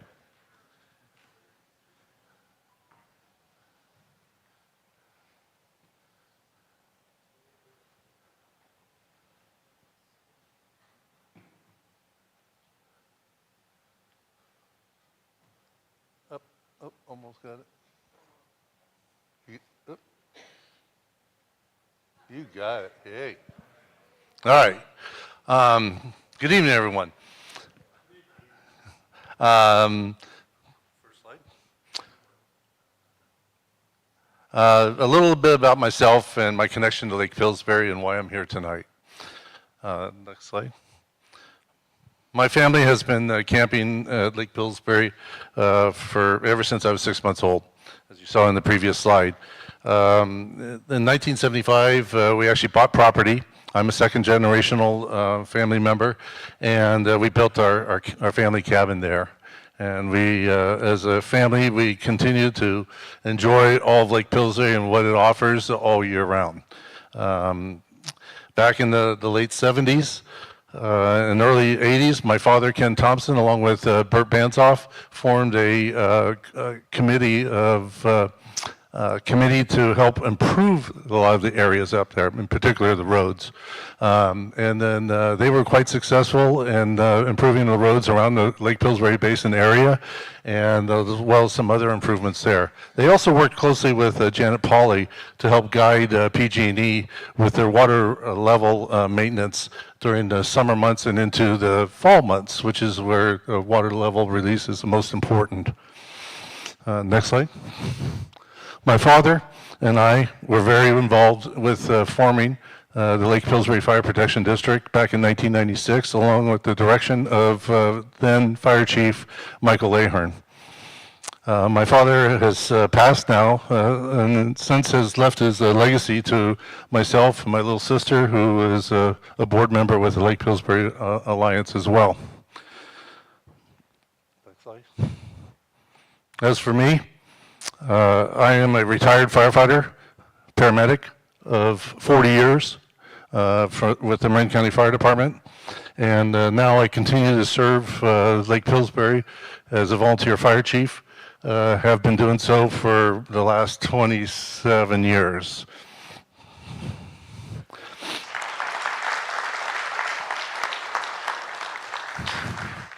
I come to you tonight not only as a fire chief of Lake Pillsbury Fire Protection District, but as someone who has stood at the front lines of some of California's worst wildland fires. More recently, it's been touched on the Mendocino complex of 2018 and then the August complex of 2020. Next slide. I'm here to speak about the need for Lake Pillsbury as a water supply source, primarily for fire prevention, and especially involving not only the basin but also throughout the region. The proposed removal of Scott Dam represents a serious threat to the safety of all 5 of our small, distinct communities in and around the Lake Pillsbury area. And we must understand what's at stake. Water is our first and last line of defense in a fire. Without a sufficient water supply, homes are lost and businesses are destroyed and lives are put at risk. Why is the lake's water supply so critical for fire prevention and protection? Next slide. For sustaining firefighting operations, primarily during wildland operations, as you saw with the Chinook helicopter in the previous slide. Fire engines, water tenders, helicopters, and super scoopers need consistent supply and readily available, accessible water to suppress any potential fire spread. No, go back. The lake also helps in sustaining structure firefighting operations. During structure fires, the community water tank systems that are in place are the only water source that are available to us as firefighters. If the lake is gone and the water tanks go empty, next slide, the water tanks go empty, we cannot defend any of our neighborhoods. Within our communities, these water tanks are the only water source we have before any additional mutual aid fire responding agencies arrive, typically within an hour to an hour and a half. Next slide. Thank you, sir. We must maintain our lake water supply for resiliency, for potential multiple fire events. Fire seasons are getting hotter, longer, and more destructive every year. Water reserves must outlast the first, second, and even the third major fire event. If there is no dam, there is no lake. If there's no lake, there's no buffer. Lake Pillsbury not only is a tremendous water source for the surrounding areas and region, but it also serves as a large physical fire break and then also a safety zone. Okay. The lake allows for structure protection. Next slide. And within the wildland-urban interface. Our communities are all within the wildland-urban interface, where wind-driven embers can ignite multiple homes on fire all at once. Effective structure protection depends on hydrant availability, community water tank systems, portable water tanks, next slide, aircraft dropping, and rapid refilling, all of which rely on a full and reliable water supply, the lake. Next slide. The Mendocino Complex, 2018. I can cut it a little bit short here. One of the largest mega fires in California history at the time, consuming over 459 acres throughout 4 counties. One firefighter fatality and destroyed over 280 acres, 12 of which were in the Lake Pillsbury Basin area. Much of the firefight was done through unified command between CAL FIRE and U.S. Forest Service and greatly supported by multiple strike teams of engines, dozers throughout the state. The aerial firefighting aircraft that came into the fire, a little bit too late, did so and did quite well. Next slide. As I saw 4 Black Hawk helicopters, we only see 2 of them here, come into the area along with a Chinook helicopter. They went to work and they did a tremendous job because they had such a short turnaround time. They were in unison and they were able to essentially stop the fire spread and saved an additional 26 homes. Next slide. In addition to that, to stop that fire from crossing the Eel River and proceeding north to other communities, we had these VLATs, or very large air tankers, able to hold it at the Eel River, thus saving 2 resorts and approximately 2 additional communities.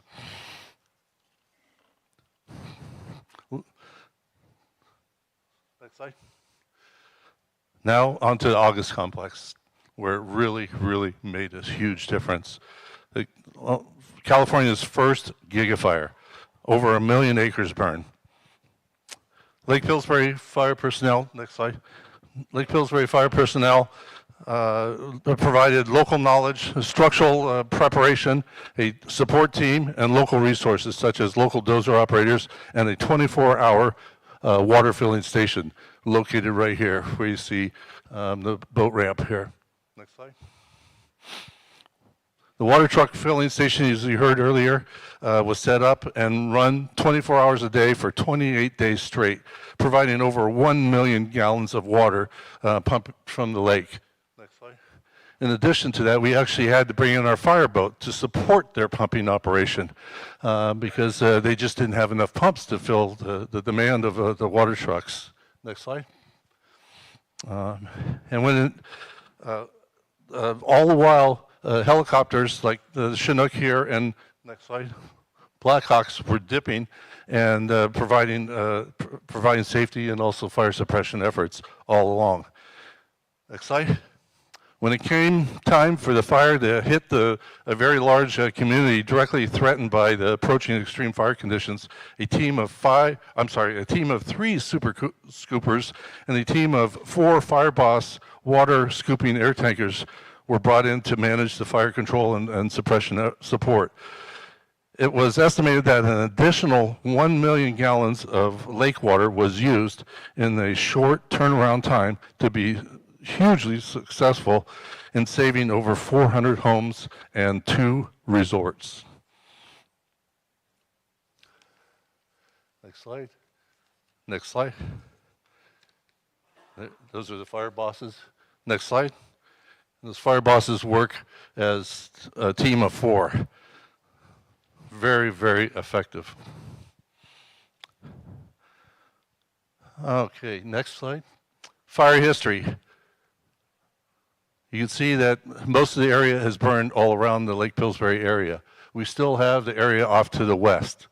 What's depicted there in the blue is the homeowners associations, the 4 communities in the Lake Pillsbury Basin, and there's one additional community outside of this map that's called the DeShields Tract, with several homes in there as well. Without Scott Dam, the water supply storage capacity shrinks dramatically, and we become very vulnerable during heat waves, red flag warning days, and future extended attack wildland fires. Next slide.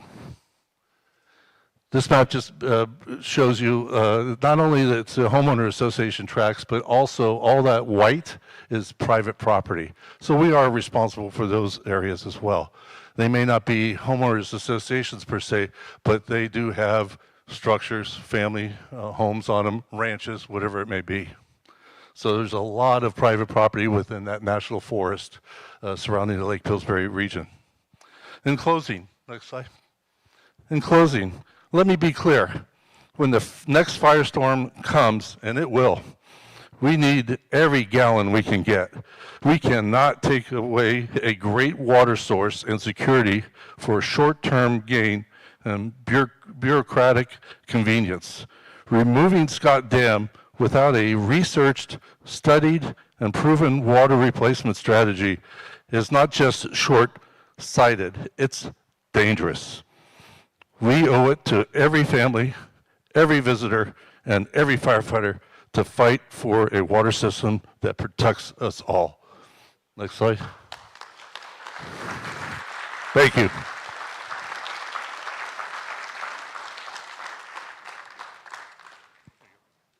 Thank you, Chief. Wow. Okay, so let's give all of the panelists a big round of applause.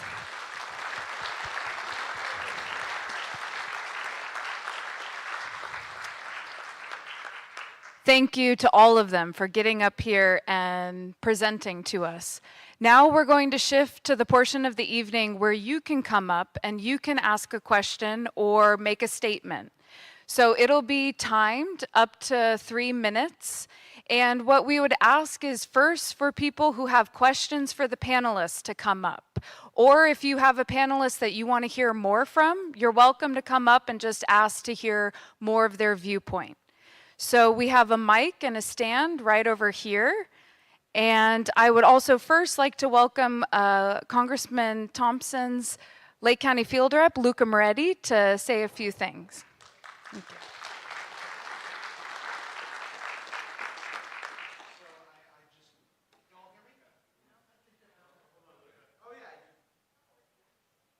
Is it on? Give it a little. Okay, can you hear me? Yes. Perfect. So I just want to say thank you all for being here today. Congressman Thompson's incredibly sad that he's not here today, but he sends well wishes to each and every one of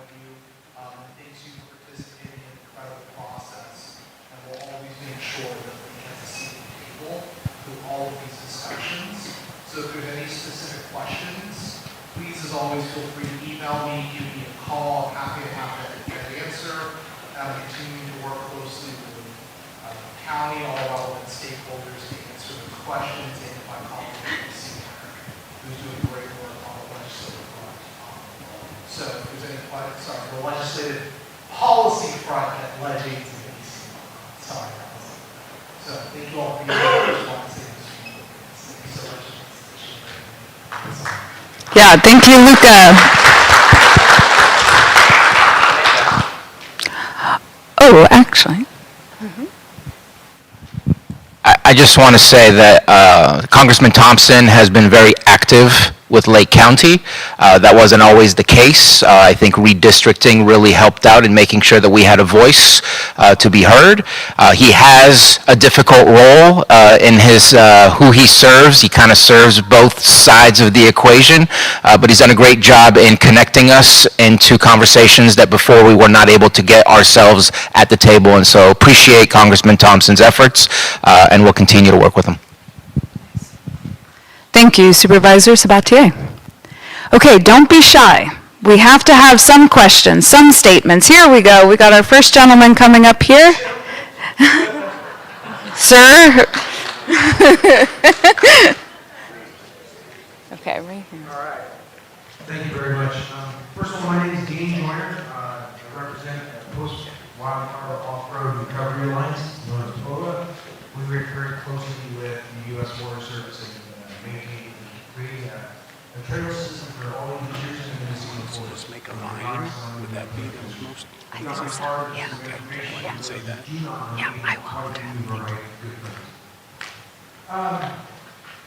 Listen, I don't really have any questions, but I also think about some clarifications here. Thank you, Roy. I really appreciate the passion. I appreciate the love for what we have. But I have a special thank you to Larry and the Lake Pillsbury Fire District. In 17, they helped us save the house, or some property, and create basically put out a fire that didn't destroy a lot of homes. They responded down the middle of nowhere on Monday morning at 8 o'clock in the morning. And so thank you, Larry, and the team. Marin and Sonoma, we're not talking much about Marin and Sonoma. I live in Petaluma. I was a county safety officer for County Marin for over 7 years. We lost control, working with the fire departments. We're not talking about population growth, are we? You know, let's see Petaluma. I've been there for over 30 years. We're building more apartments and houses and single family and low-income housing than I've ever seen. And I'm a realist. I live in that forest. I have a piece of property at Eastman Forest Service. I live in Mendocino. I'm an advocate for the use of it for forestry. And that water that comes out of here does make it to Marin. It does make it to Sonoma and Cloverdale. And the population is increasing. Lake County, nope. 68,000 people, been pretty stagnant for quite a few years. Let's help that change. Retaining this lake. Yeah, good job. We talk about Marin and the Sulula Dam. I've been next to that lake for over 50 years. Watched it grow, see what it does, it's useless. They built a dam that couldn't pump the water over the Nicasio Reservoir because it cost over $6,800 a day in diesel. And that was in the late 90s, early 90s. So Sulula Dam is not going to be raised. It's not, there's so much, it's a protected stream. I've been next to it, like you said, with my brother, Brett. 1 minute. Thank you. And we cannot disregard that growth. We do at Lake Pillsbury Organization, Frank, we do pay property taxes to Lake County. $1,300 a month a year just for me. After C-19, COVID, I used that place to get away from the county as an emergency responder. I needed it. Since then, I've seen a growth of use of users in that forest that has succeeded. Not the normal, it's new users, new cultures, new people, and I love it. We'll have to do some trainings and learn, but it's getting used, and that lake is a key asset. I want you to think what Gravely Airport looked like during the fires. I saw it. It was immense, intense, and awesome. Last of all, thank you to everyone. And let's do our best to work together to come out to a mutual outcome. And we all have our opinions, and thank you. Nice, thank you. Do we have any panelists that would like to respond to his statement or question? If not, we will move on to the next person. I think Supervisor Sabatier? No? Okay. I'm one of the, oh, you going to respond?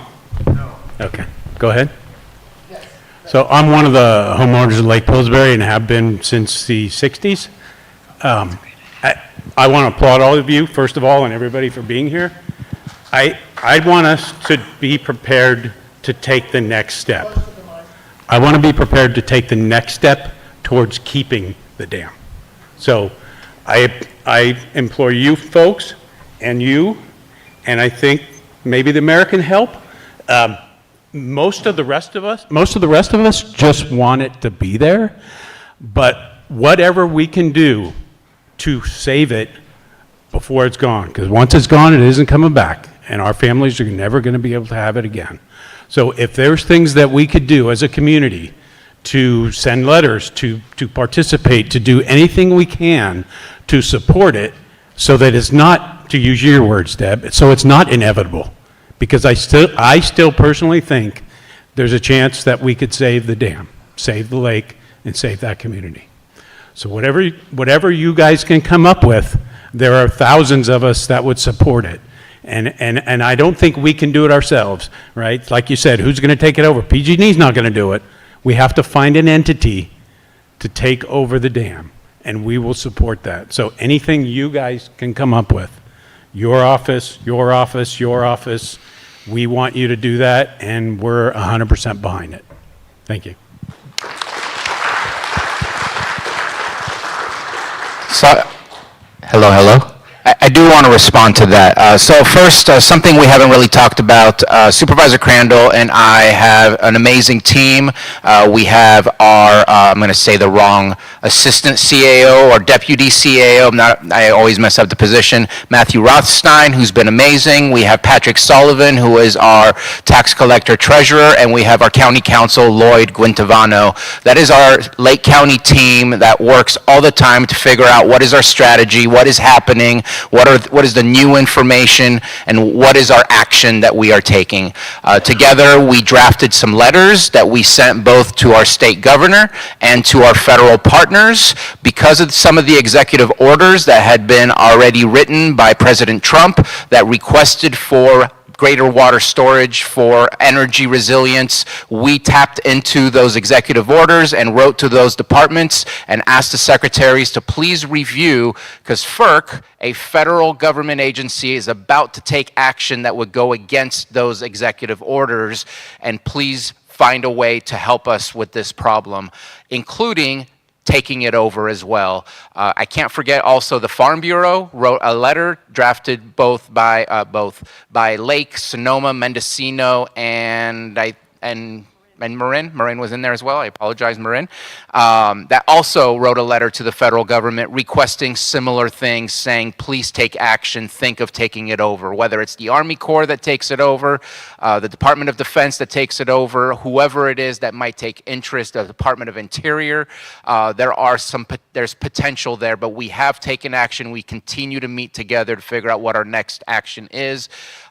We could always use any information that you may have, any advice you may have. We're trying our best, and we continue to take action because sitting down is not the option for us. Thank you.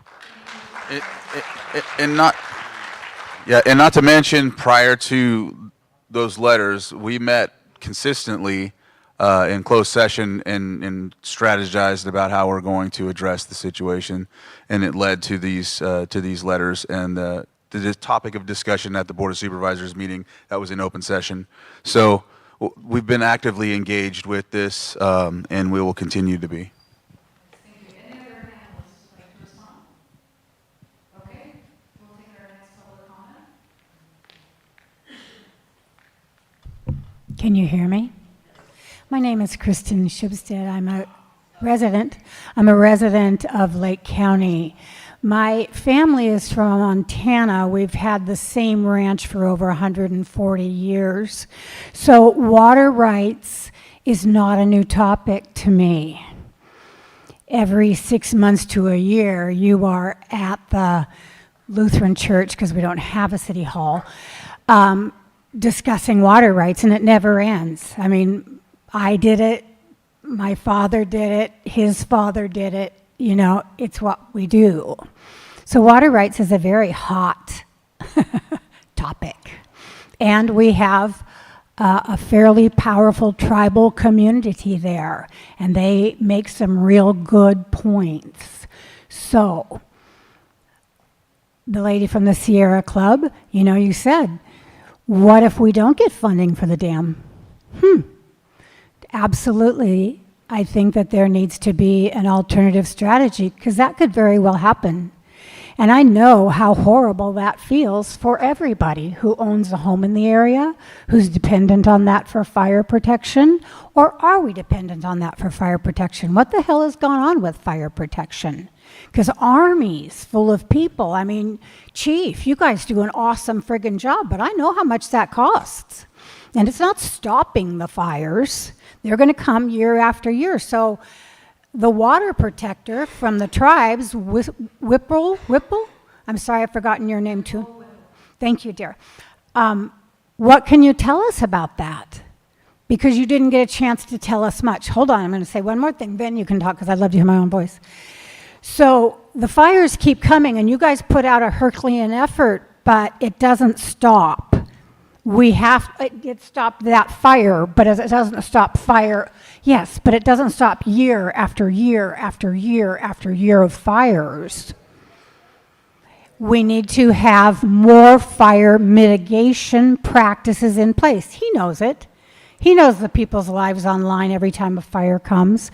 So I would like for you to tell me if your tribe and the people you work with have an idea for alternative fire mitigation.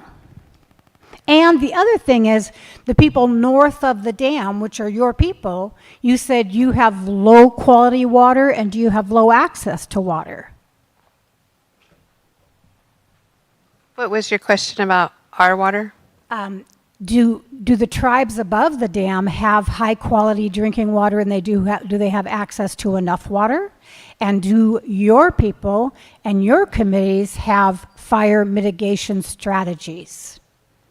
Absolutely. So thank you for your questions and your concerns and talking about, you know, the water rights idea. You know, I think one thing that, you know, I wanted to respond, you know, the governor did mention that when we talk about water rights, there has not been, you know, the amount of water that has been diverted without any type of allocation or any type of flow mitigation has been like 100% from our water storage at times, which is why it's such a big detriment to see, all of a sudden there's some accountability for the water that's being diverted from our river and our area. And so, you know, you hit that right on the nose, and that's, you know, it hurts that, you know, we all have to come to compromise. With the, you know, again, you know, we keep hearing that there is no plans, but, you know, PG&E actually required that, you know, the non-point source and all of these things are included before they put in their application. We have been working with, locally, Cal Wild has been meeting with the tribes and stakeholders. Again, all of these panelists have been at those meetings. It was held at Robinson many a time, so those tribes were involved and included.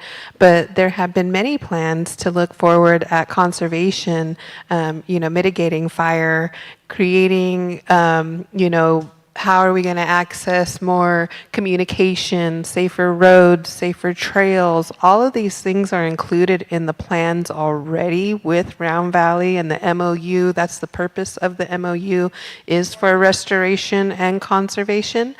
But we also, as a community and stakeholders, have come together to say what the needs are and what we want to see in that. Right now, the application process is just simply, we have a plan. There is a plan.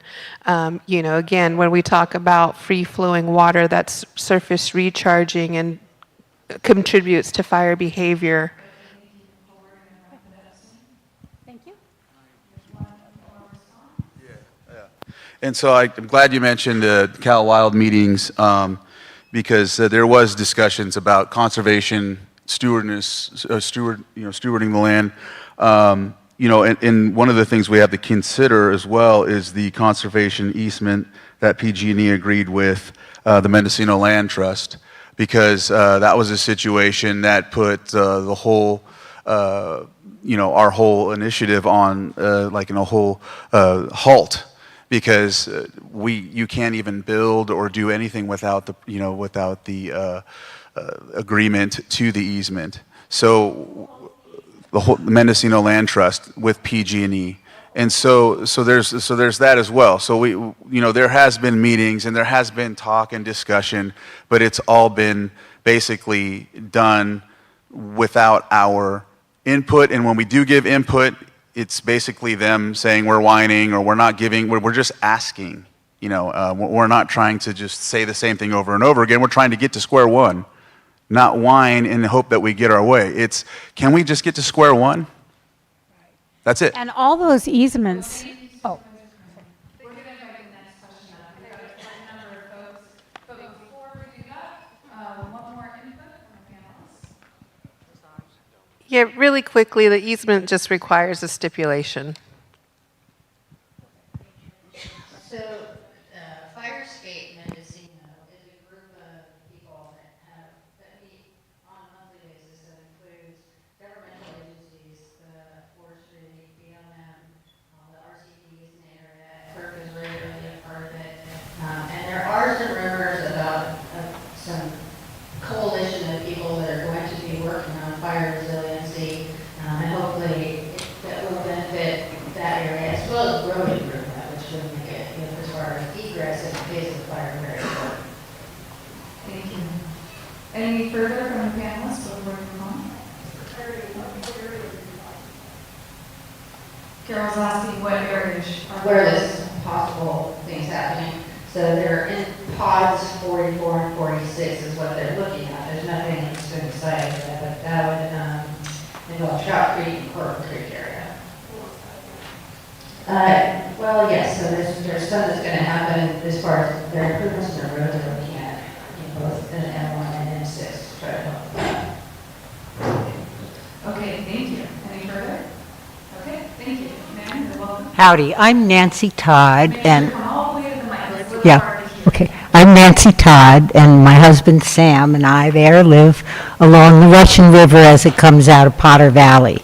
We operate an Airbnb there, the main attractions of which are that you can kayak in the river and you can sit on the beach and watch the great blue heron and the otter and the elk and the deer, who are all dependent on the water coming by in the summertime.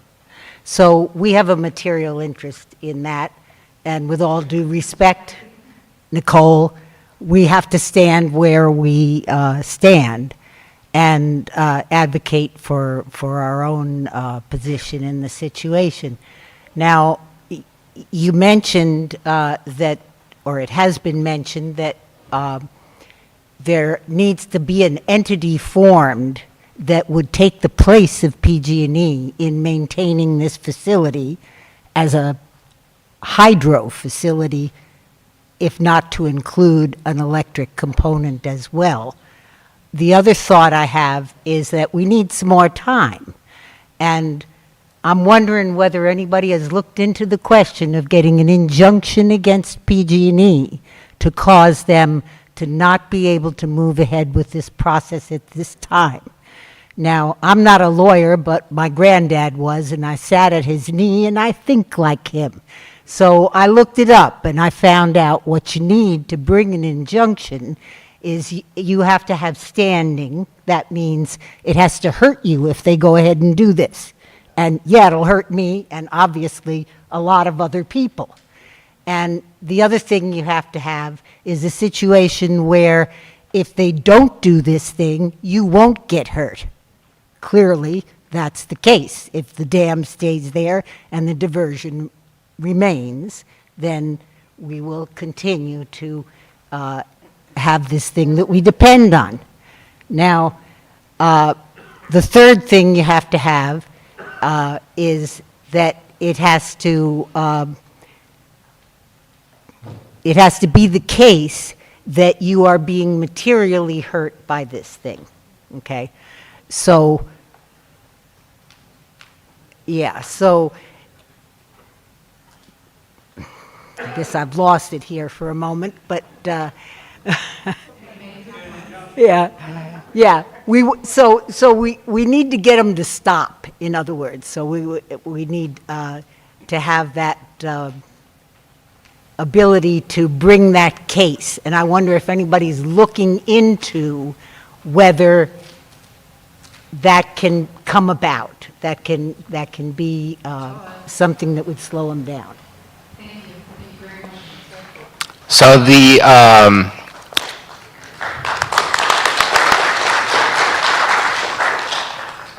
I think I'm allowed to say what I'm about to say, so I'm going to look upstairs to see if I'm going to get in trouble. But we are a party to the FERC process. A FERC process is where PG&E is making those requests. So we get to submit any of our comments. We get to question their process. We get to look at their application as it goes through the process. And so we have positioned ourselves as Lake County to be able to fight against this process to make sure that it is done the appropriate way, while at the same time working with our group to try and, again, go back to square one, as Supervisor Crandall was saying, which is, can we all come back to the table? Because at one point, Sonoma County, Humboldt County, Mendocino County, Round Valley, and Cal Trout were the 5 that were called the Notice of Intent group. We asked to be a part of it. Cal Trout voted against us. It was supposed to be a unanimous vote because they said, no, we didn't get to be at the table. They put in a request to FERC to get the license transferred to them. FERC said, no, you don't have the money and you're not a real party, or something along those lines. So we want to restart the conversation. Okay, we want to restart where we are there. That would be the square one that we're looking for, where we have not been a part of that. And we are hoping that we're making enough people nervous and the atmosphere in the room is such that it has changed, that maybe people want to come back to the table and see, okay, what other alternatives can we look into? I'm looking upstairs. I think I'm good. I got the thumbs.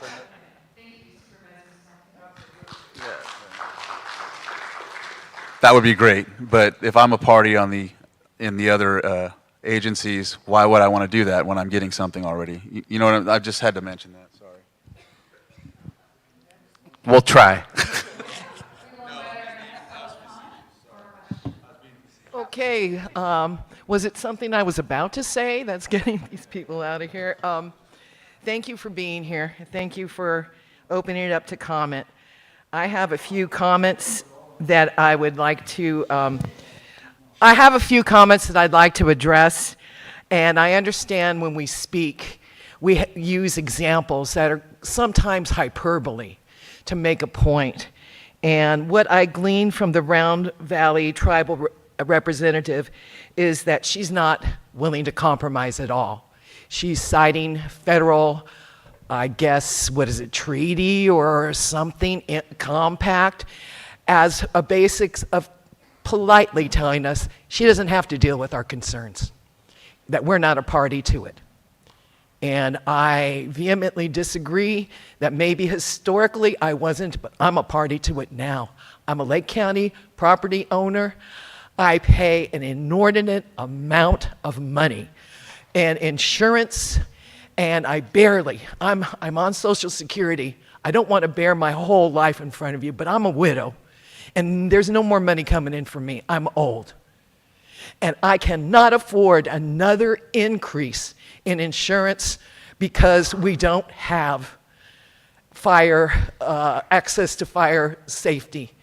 And this bit, we can say many people did it, and there are a lot of hands in making it a danger for us all. But we're not here to address those hands. We're talking to you for the future hands on our homes, our lives, our families. I'm addressing you. And also the Sierra Club person, I found you were disingenuous when you said, well, nothing keeps the cost from going up from retrofitting, but nothing keeps them from going up when you tear it down either. Corruption is corruption, and there's going to be padding to everything. So really, it's going to come down to who do we value as people? Do we say that because of past injustices done by people that aren't alive now, received by people who aren't alive now? How must we do for a fish or whatever? Is it a power trip? What I want to find out too, thank you very much. What I also want to say is that many people, when you said that the water was giving the people liver disease, I really wonder about that because so many Americans, so many people throughout the world are suffering from metabolic disease that have from bad diets, alcoholism, and at last I checked, our Lake County communities were full of both. Alcoholics and those with very poor diets. So to say it's from the water alone without examining anything else is so disingenuous as to make your point laughable and not considered valid, because I don't feel like I want to be counting my fingers if I have to shake your hand. Thank you.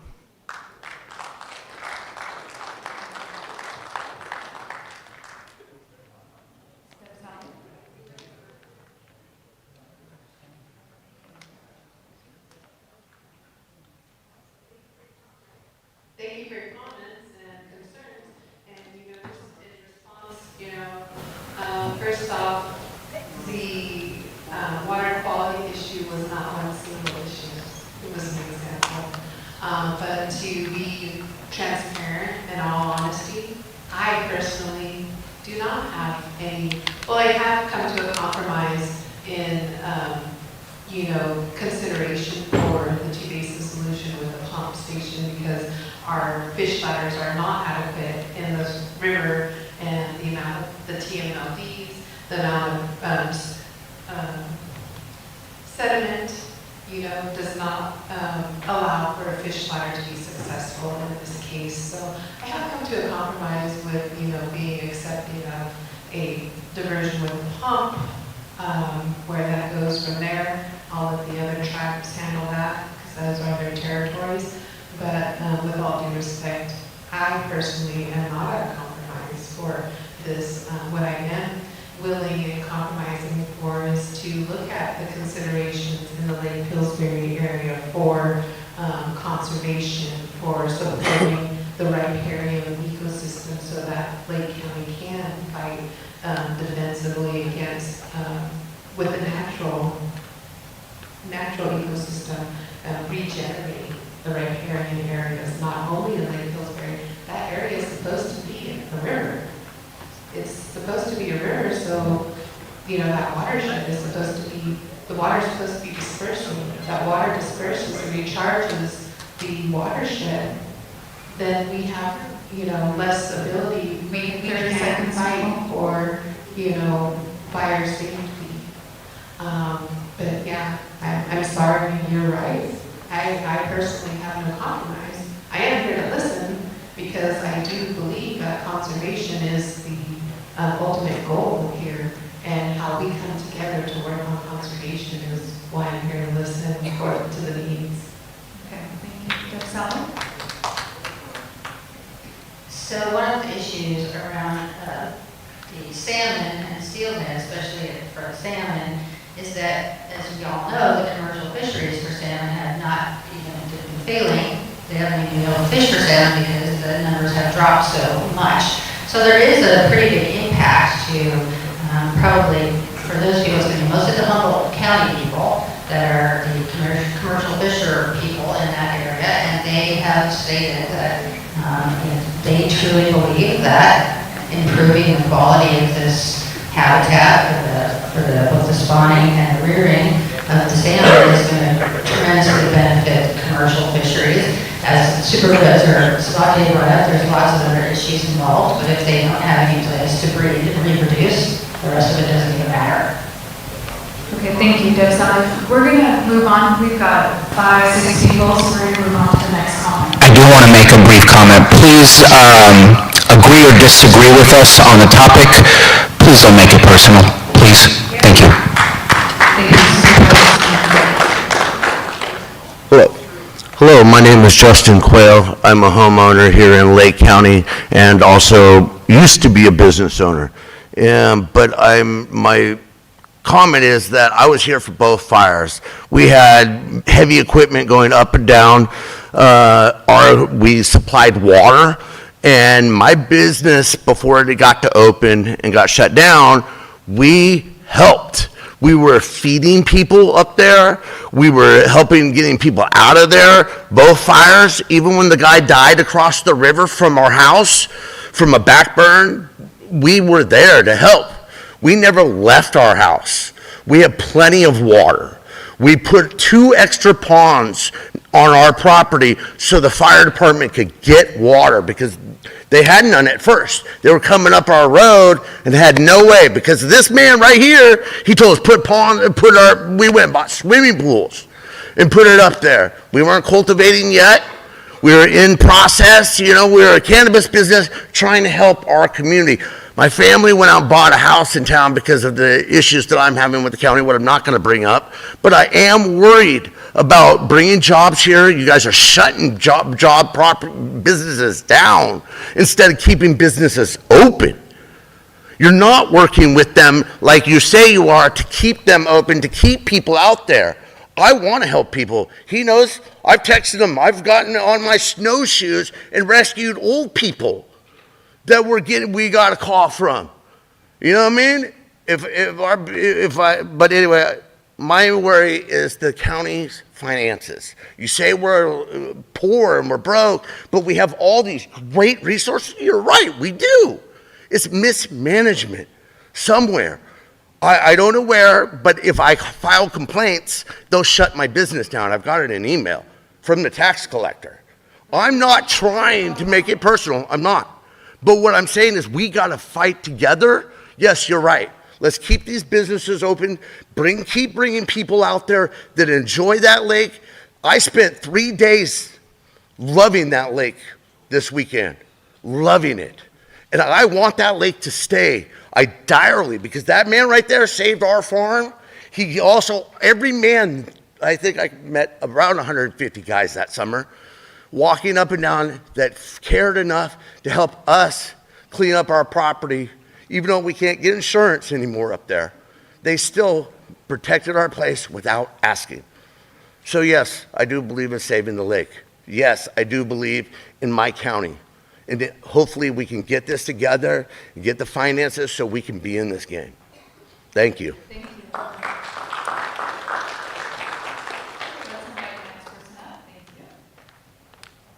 Good evening. My name is Ray Tote. My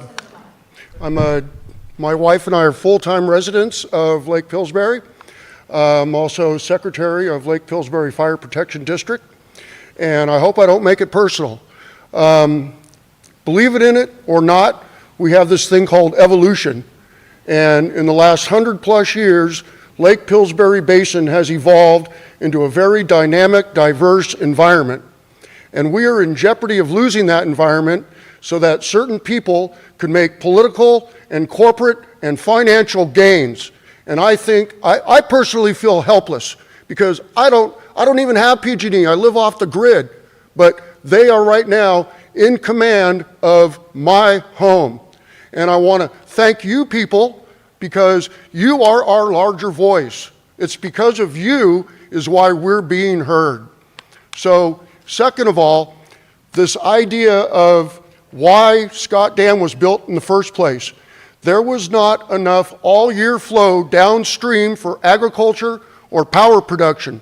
So this idea of seasonal diversion really needs to have a really very close look taken at it.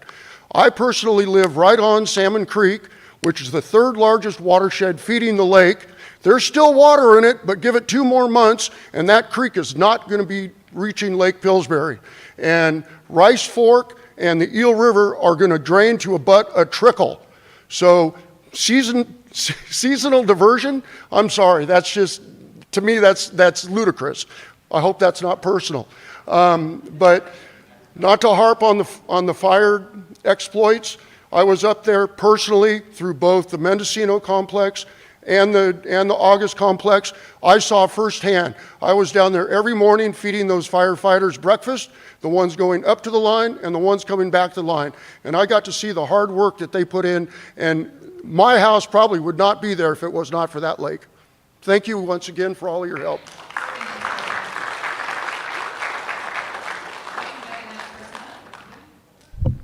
Hi, Dave Rosenthal. I'm down in Middletown. I'm not up at Pillsbury. I just want to make a couple of comments. We've talked a little bit about fish and trying to bring the salmon back. There's no salmon harvesting going on out there because the populations have crashed. But I want to remind you, maybe some people don't know this, Scott Dam was built in 1922. The fish counts at Van Arsdale's didn't crash until the 50s or 60s. That was over 30 years later. It's 3 decades. That's like 10 generations of salmon. That was not the problem. That's not what, not to say that tearing it down might not help, but that's not what killed the salmon. So that's number one. Number two, let's remember that Scott Dam's reservoir, it's not drying up the Eel River in the fall and in the spring. It's capturing excessive heavy flows during the winter months when it's raining really heavily. That's what reservoirs are for. It's to catch stormwater. It's not to dry up creeks. As there's actually more water going down the creek because of Scott Dam. There's going to be less water if Scott Dam's gone. So we talk about water, we talk about the fish, talk about PG&E. They want to abandon it because they're not making money. One of the reasons, of course, is because they've been restricted so much on how much water they can put through, and that's because of the fight that's been going on for 20 or 30 years, as we've heard tonight. Friends of the Friends of the Eel, tribal groups, Cal Trout, they've been fighting. They've stated their goal is they want Scott Dam down. They want the river free. So they've fought and fought and fought, and so PG&E has had to restrict flow through the tunnel. So they have generated less money. So yes, they have a reason for wanting to abandon it, but it goes back to all the groups that have been fighting to get this stuff down. And so finally then a question as far as the earthquake study that was done after all this stuff was in progress. So the timing does seem a little suspicious to me. I ask any of you, have any of you seen that report? Because my understanding is that it's been pretty close held. No one's really seen what it said. And again, if it's a rating of fair versus, and if there's 80 more fairs, if there's 40 more unsatisfied, are they all being taken down because of earthquake? Probably not. How many of them have communities directly downstream that would really be impacted? I know there are farms, there's people below Scott Dam, but certainly no townships where there's risk of thousands of people. Anyway, if any of you have seen that study, it'd be great.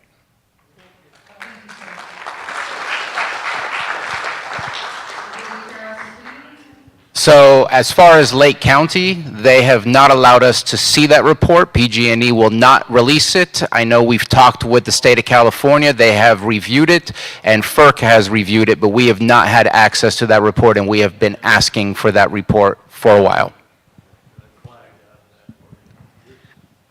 The seismic issue, as far as we can tell, because we're not privy to the report, is a red herring. If that dam was unsafe, they wouldn't have just changed its rating from satisfactory to fair. They would have changed it down to unsatisfactory, and they didn't.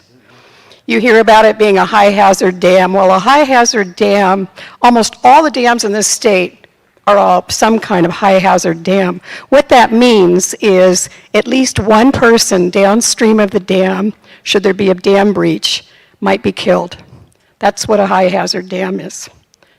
Two different ratings. One has to do with downstream of the breach. The other has to do with dam integrity. The dam integrity on Scott is listed as fair. I'll go with just a little bit more information because we're not allowed to have that information either. It's federally protected. They say it's because of terrorist attacks and things like that. We're working with the state to try to get into some type of SCIF to be able to actually see this information.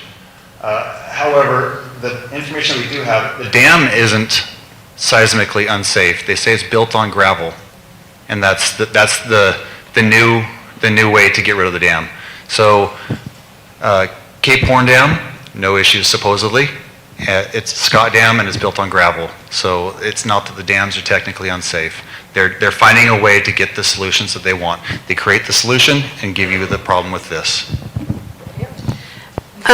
Just in response to, again, the process required actual reporting, environmental impact reports and review, and those things have been done. PG&E didn't just, again, get to show up at the door and say, hey, FERC, we want to tear this down because we can't afford it. There is a process that has been done, and there are reports available. I believe that, maybe the Press Democrat or Mendo Fever had, shared some of those reports, and it's pretty public. But just to give you a general idea, if the dam, which is a dangerous dam, is faulty due to the seismic risks, it would flood all the way to Benbow. So that's, again, looking at, instead of what Round Valley's doing and all of these other organizations that we're working for, we are not looking at one specific area, one specific place, because that's not who we are. We look at the entire watershed. We look at all of the communities. We look at the fact that, we were talking about a lot of expected drought, but in the last 4 consecutive years, I travel between Lake County, Mendocino, Sonoma regularly, and every year in the past consecutive years, there have been excessive flooding in all of these counties that have not been considered when we're talking about potential droughts in the future.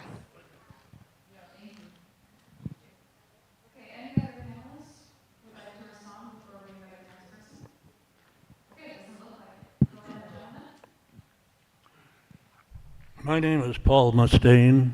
I've been around the lake, one form or another, for the last 80 years. I'm a permanent resident up there. I at one time was the local game warden up there and have some kind of inside information on some of the stuff. But what I'd like to talk about tonight is 50 years ago, Bureau of Reclamation foresaw all these problems that you're looking at. And they did some feasibility studies. And what's that? Oh, okay. You're not hearing me, huh? Okay. You hear me now? Okay. Anyway, 50 years ago, Bureau of Reclamation identified all the problems that we're having here, and they did some studies on how to fix it.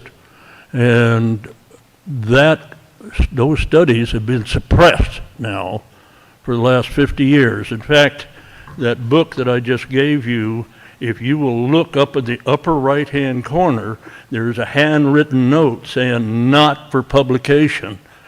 And what they came up with was a 2-dam complex below the mouth of the Middle Fork and South Fork, so it wouldn't affect Round Valley or any of those. It will make a lake that's big enough to not only support the Potter Valley project, but it will also get water into Middle Creek, which will clean out Clear Lake, which will get water into Cache Creek, which will help desalinate the delta. And what it consisted of was the English Ridge Presley Dam complex. The English Ridge complex would make a lake from just north of Willits, about over 11,000 acres, and it would hold probably 2 million acre feet plus all the income and stuff. It would also have a giant mitigation hatchery to help restore the fish runs, and they're looking at some of the numbers right now. And I'd like to put that, I think it's time now that information should be start to getting out to politicians and to people that are involved in it that there is a solution. It's been checked, it's been studied, and it's feasible, and it takes care of all the things that they're worried about. And plus we're having more problem with electricity. There's 4 stations on that complex that can generate power. What's that? Oh, okay, well, if I'm up for 3 minutes, I've got a lot more to say. If any of these gentlemen want to talk to me later, I will make myself available. What's that? Would you like your book back now or later? I'd like it back now, but I'll give you my business card where you guys can contact me. Okay, good connection is being made. We're going to invite the next person up, because I think we're at 8 o'clock right now, so thank you, sir.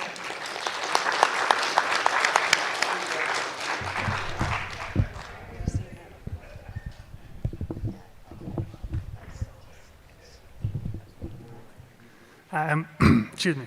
I'm David Chase. My family's had a place on the Rice Fork for 38 years, I guess.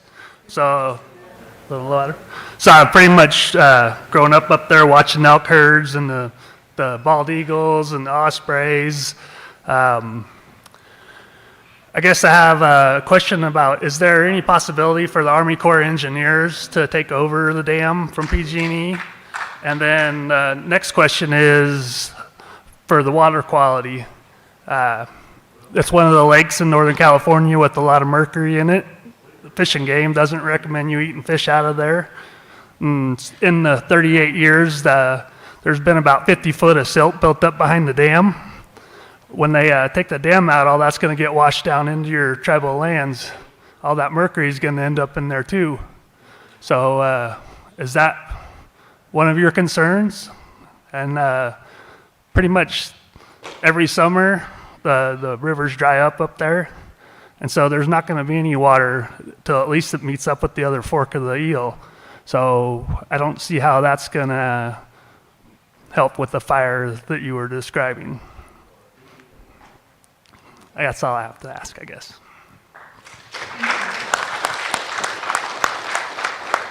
Thank you for your comment. You know,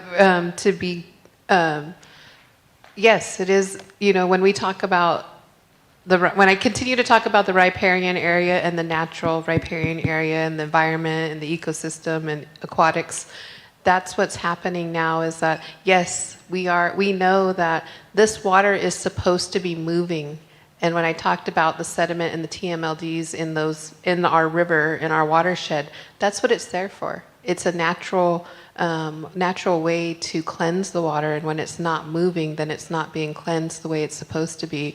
Just like when I talk about restoration and conservation of the riparian areas, it's important to have, you know, those riparian plants are there for a reason as well, for the water quality, for natural systems to cleanse the water in the area. And you know, we heard about the oceans earlier. You know, the oceans, the problem that our ocean is having is because our water is we're not getting those cold waters from the rivers flowing all the way into our estuaries and then into our ocean, mixing all those nutrients that are intended to travel along this free-flowing river. And so yes, these are the concerns that we have why we are fighting for a free-flowing river.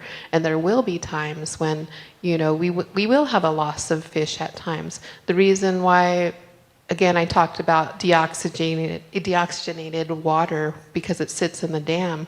Yeah, that water will kill some of our fish because it's not supposed to be sitting. It's supposed to be free-flowing and cleansing. Thank you, Nicole. Looks like we have another Supervisor Swamp. Yeah, it was asked if the Army Corps was an option. I think any department of the U.S. federal government is an option for us that we're looking for who's interested in helping us. The Army Corps does run a few dams. I don't know how many specifically, but they do run dams in the state of California. This would not be asking for something new. This is something that they do. I think that again, in the idea of anybody taking over the dam, we do need to provide a solution for the salmon, because there is a problem with the salmon. We are seeing a shrinking population, and if we can also institute a fish ladder or any new technology that allows them access to their spawning grounds, then we have a win-win situation, and that's what we would be aiming for. We are looking for that kind of solution. I just quickly add to that. A 2010 Cal Trout report, which, obviously they know a lot about, the salmonids and the fish. Only 7% of spawning habitat is blocked, not 90%. It's not fully blocked. And fish populations crashed in '64, so I'm glad you said that. It's not just now, it's '64. And it was due to storms and logging, not the dam. Not the dam built in 2022. And so I just wanted to highlight that because you mentioned it, and I just wanted to help. I want to also say that the Lake Pillsbury Alliance has reached out to state, to USAC, to Army Corps, to federal agencies at the highest level, that we will be intervening in this process, that we don't want you to go away thinking it is a done deal, because I do agree that we still have time to get people around the table. So we're not sitting on our laurels. Just really quick, the salmon population, we should really look at international waters and the fishing that goes on out there, because that's where the problem starts.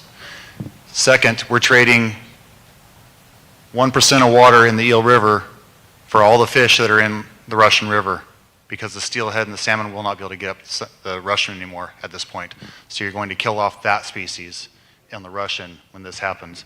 And as for the Army Corps engineer, the Department of Interior has filed paperwork to intervene. I don't know how serious it is or what the whole point of it will be. However, they have filed paperwork through the courts to intervene in this process with FERC.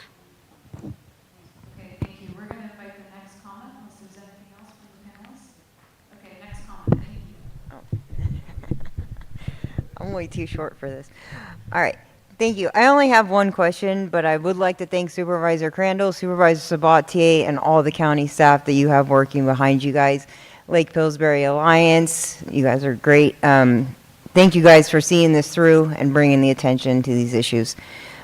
Nicole, I wanted to ask you one question. So you stated that conservation is the ultimate goal. My question is, would Brown Valley maintain their stance after looking at the slides of the financials that are going to be put into this? Would Brown Valley maintain their stance if the financial benefit of $1 million a year for 50 years was not in the equation?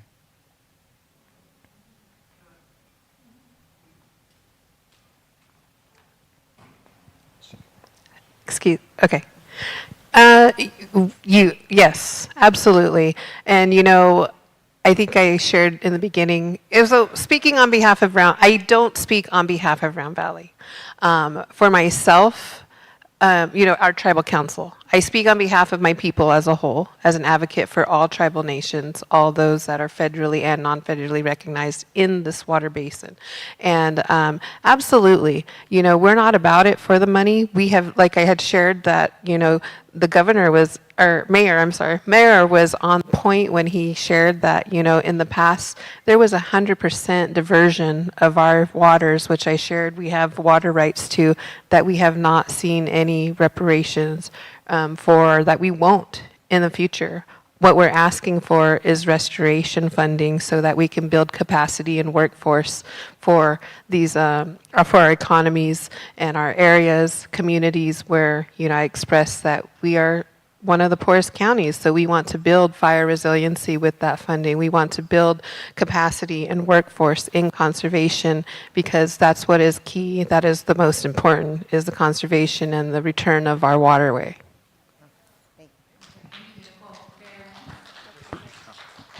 Just really quick to clarify, it's not $1 million, it's 1.7. And that comes out of Sonoma County money, so we're paying for them to take our water and then give us a little bit back. Just one last, I want to go back to the Army Corps because that was a really good question. And the reason it's a good question is Lake Pillsbury is part of a 3-lake water supply system. 2 of the 3 lakes are run by Army Corps, Lake Sonoma and Lake Mendocino. It absolutely makes sense to put Lake Pillsbury under Army Corps.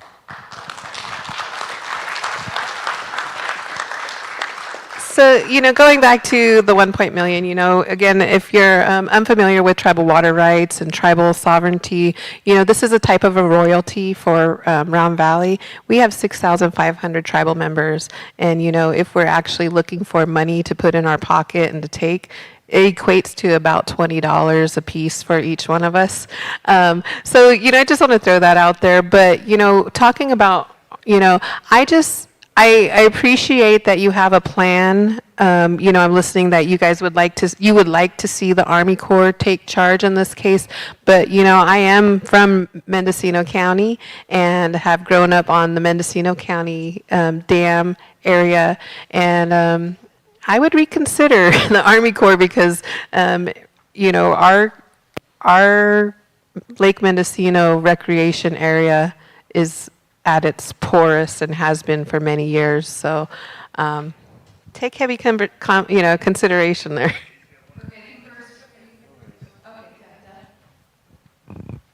So as far as the salmon and steelhead below Lake Mendocino, as I stated before, I mean, yes, they would be affected. There's no question about it. But that's not the only place that the water in that watershed comes from. There's still a significant potential for water and for a lot of different places. And this is part of what needs to be figured out as the process goes along, is how to deal with those different things. Will the dam at Lake Mendocino be raised? Don't know. It seems like that's a big ask also. But there's a variety of things that could be utilized to take care of that situation. Yeah. So I need to know which one it is. You either speak for the tribe or you don't. And if you represent all of the tribes, when you say 6,000 members, those same members at Round Valley, my children are related to them too. With your mindset, with your thought process, I should be able to speak for them too, but I don't because I'm not an elected official from them, and I don't claim that as well. And I don't claim to represent every tribe in the county as well. I only represent my tribe because I'm an elected official there. So I think it's very unfair to be able to use, I'm a member, I speak for them, I live in Mendocino County, I live in Lake County, I do this, I have family here. We have to stick to one. I appreciate everything you're saying, and I'm not against what you're saying. Another thing that I have to say is nobody's against conservation. What we're against is the process. The process that took place is what got us here. If we would have been through the process and everything was done correctly, Lake County right now would be just basically eating their hat and saying, well, this is all we can do. But we've never been given that opportunity. So I've been biting my tongue enough. You came to the Lake County Board of Supervisors meeting, said things, and I didn't say nothing then. I just can't continue to allow this. So I had to say it, and I'm sorry.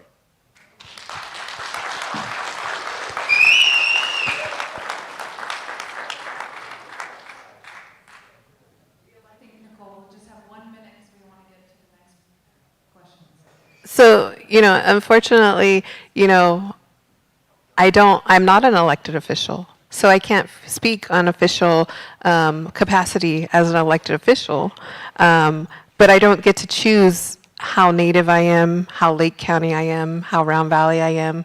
I live here, so I am one of your constituents when you wear that hat, when you choose to wear that hat in that day.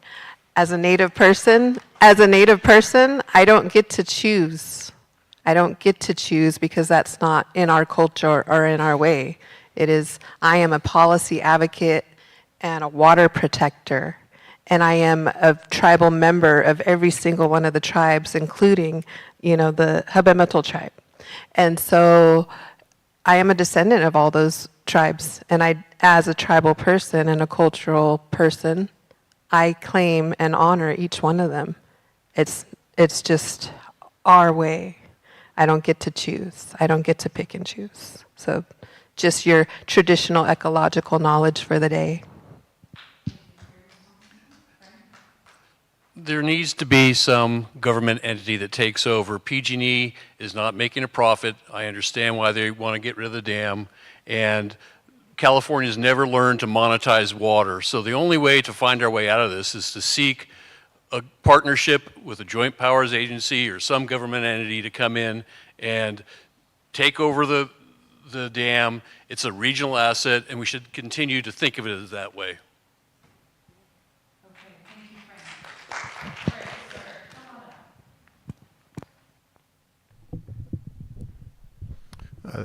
You hear me? I have just two questions. I think. Oh, nice and close. Okay. Yeah, Tom Lasik. I have two questions. The first question I think might go to how close do I need? Thomas, do I need to bite this thing down? They say I'm fine. Okay.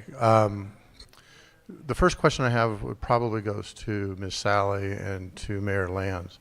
There was a comment made about, and I think it's a fair comment, not all the water that's on the Russian River comes from Lake Pillsbury. It's the headwater. There's obviously other tributaries. Well, my question is, well, how much water from Lake Pillsbury is Cloverdale dependent on? And what is the math as you go downstream? Because I would imagine Mendocino County is very dependent on it. I would imagine Cloverdale is highly dependent on it. My second question is, and I think it might go to the Pillsbury Alliance or maybe to Supervisor Sabatier and Crandall. In their presentations, they brought up a lot of numbers of different projects. And every time somebody puts a number on a slide, I have to geek out. So apologies for that. But you mentioned a lot of other projects that could cost upwards to hundreds of millions or $2 billion or whatever. I'm assuming that's the scenario if the PG&E proposal goes forward. So my question is a clarification question. Would any of those projects go forward if the dam was retained? And with that, I'll yield to the panel.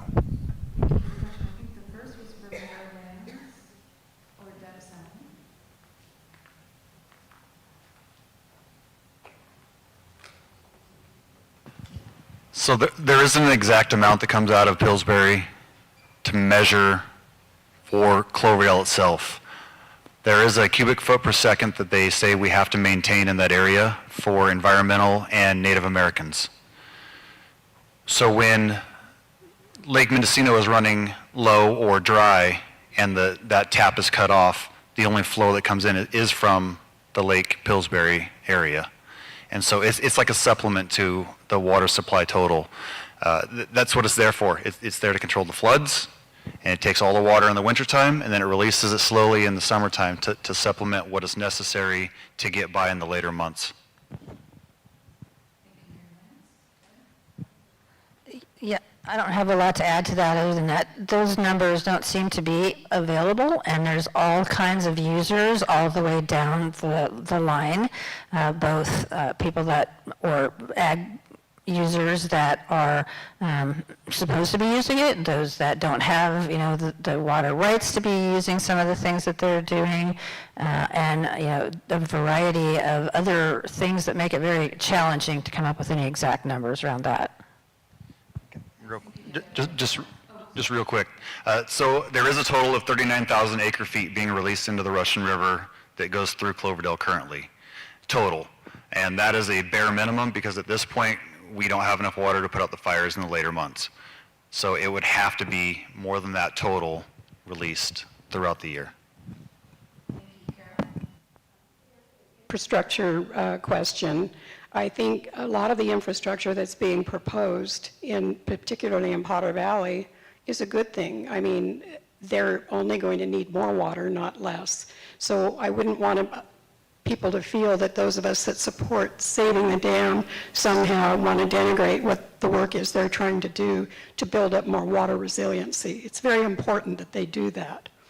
But our reason for bringing it up is that we're up to close to potentially $2 billion plus, and the cost, I believe the public just doesn't understand how much of that is on their backs, all of it, on their backs and ratepayer backs. So why don't we go ahead with that one study that wasn't done, well, one of several, and find out if we can preserve Scott Dam? That's the study that didn't happen. How do we retrofit, modernize, save that water supply, possibly even increase that water supply for regional benefit? Thank you, Carol. Okay. We're going to invite the next person up. Thank you. Thank you for your patience. No problem. Hello, my name's Steve Lynch, and I was born and raised in Mendocino County, and I first want to thank all of you that have worked so hard to try and save the dam, because it's very important to me and my family. I was raised camping there, and I now own, or lease, excuse me, a vacation property there from PG&E. I've been there since 2008, and my kids were raised there. It's very important to me. And I apologize if I reiterate some of the points that have already been made, but the first thing that I'm curious about is, in my day, my family had grapes and whatever, the dams were dual purpose. They, in the wintertime, served as a way to keep places like Guerneville and that from flooding. Okay, and then their purpose in the summertime was to retain the water for the rivers to stay flowing. And what I'm concerned with is, and it's easier for us, I think, that use the lake for recreation and are there more often, I think there's a huge misconception of how much water flow, inflow, is coming into the lake in the summer months. The water that you see in the Eel River right now, in my opinion, is coming out of the penstock, and what's unique about our dam is, compared to others, I believe, is we have the opportunity to do a mock trial on what they want to do with that dam. If they want to tear that dam down or mimic the natural inflows that are truly coming into it, and we had a nonpartisan, someone to evaluate and measure what's truly coming into the lake and either duplicate it, or if we think the right thing to do is to tear down the dam, then how about we shut that penstock off a couple of years and let everybody live it and see what it's really like before we go tear down a 100-year-old dam that's working perfectly.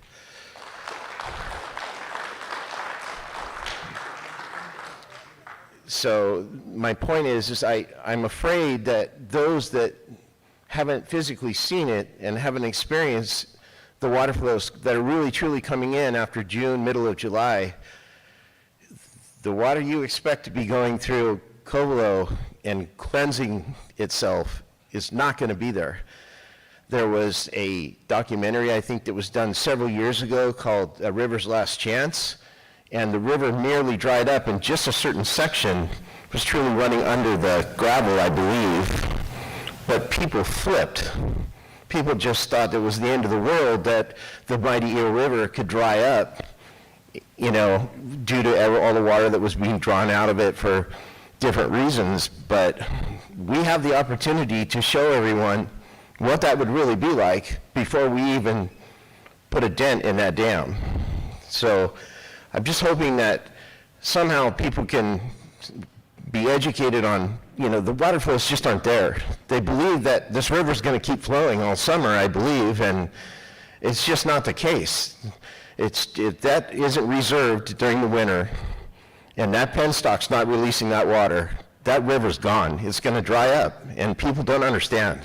So I hope somehow, through some of these seminars that you guys are so kind to put on, it will, eventually educate people and something can be done about it. But I believe it's a bureaucracy that is going to be hard to beat as well. But thank you all very much for all your time and hard work that you put into it.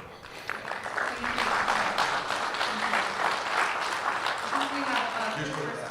mentioned the river's last chance, and I wanted to just emphasize that, in working our Valley 2 Basin Solution and in the Russian River Water Forum, we did actually have a group called 2x2x2, where we worked with Huffman and his staff, Caltrout and their staff, and McGuire's staff, and then our staff, Bruno and myself. And we were going to look at illicit growths, because I don't think we mentioned how much of an effect that takes on the river, especially the Eel River. So I just wanted to emphasize as well that it wasn't always just crossing our arms and saying we're not going to sit at the table. We actually hey, let's try talking about this. Let's work together on illicit growths, because that is a problem, right? All the way up the Eel, as the movie depicted. So just wanted to highlight that. Thank you, Supervisor Crandall. I know, Todd Williams. And the amount of water that is diverted is approximately 1% of the Eel.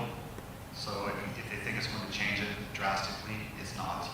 And the guerrilla growers, PG&E has a report that they did that I don't know if it's released or not, but they found over 200 gorilla growers with pumps that were above on the eel, and that was what was, they attributed that to the pesticides and the water problems that were going on, that it wasn't anything to do with the dams, but I don't think that's been mentioned at all. So. And I just want to share that, sir, I have that same fear with the data that I've seen, including from Sonoma Water, where there's 0 incoming water into Lake Pillsbury. There's no lake, that means 0 outgoing water leaving the Lake Pillsbury Basin. That means there's no eel river.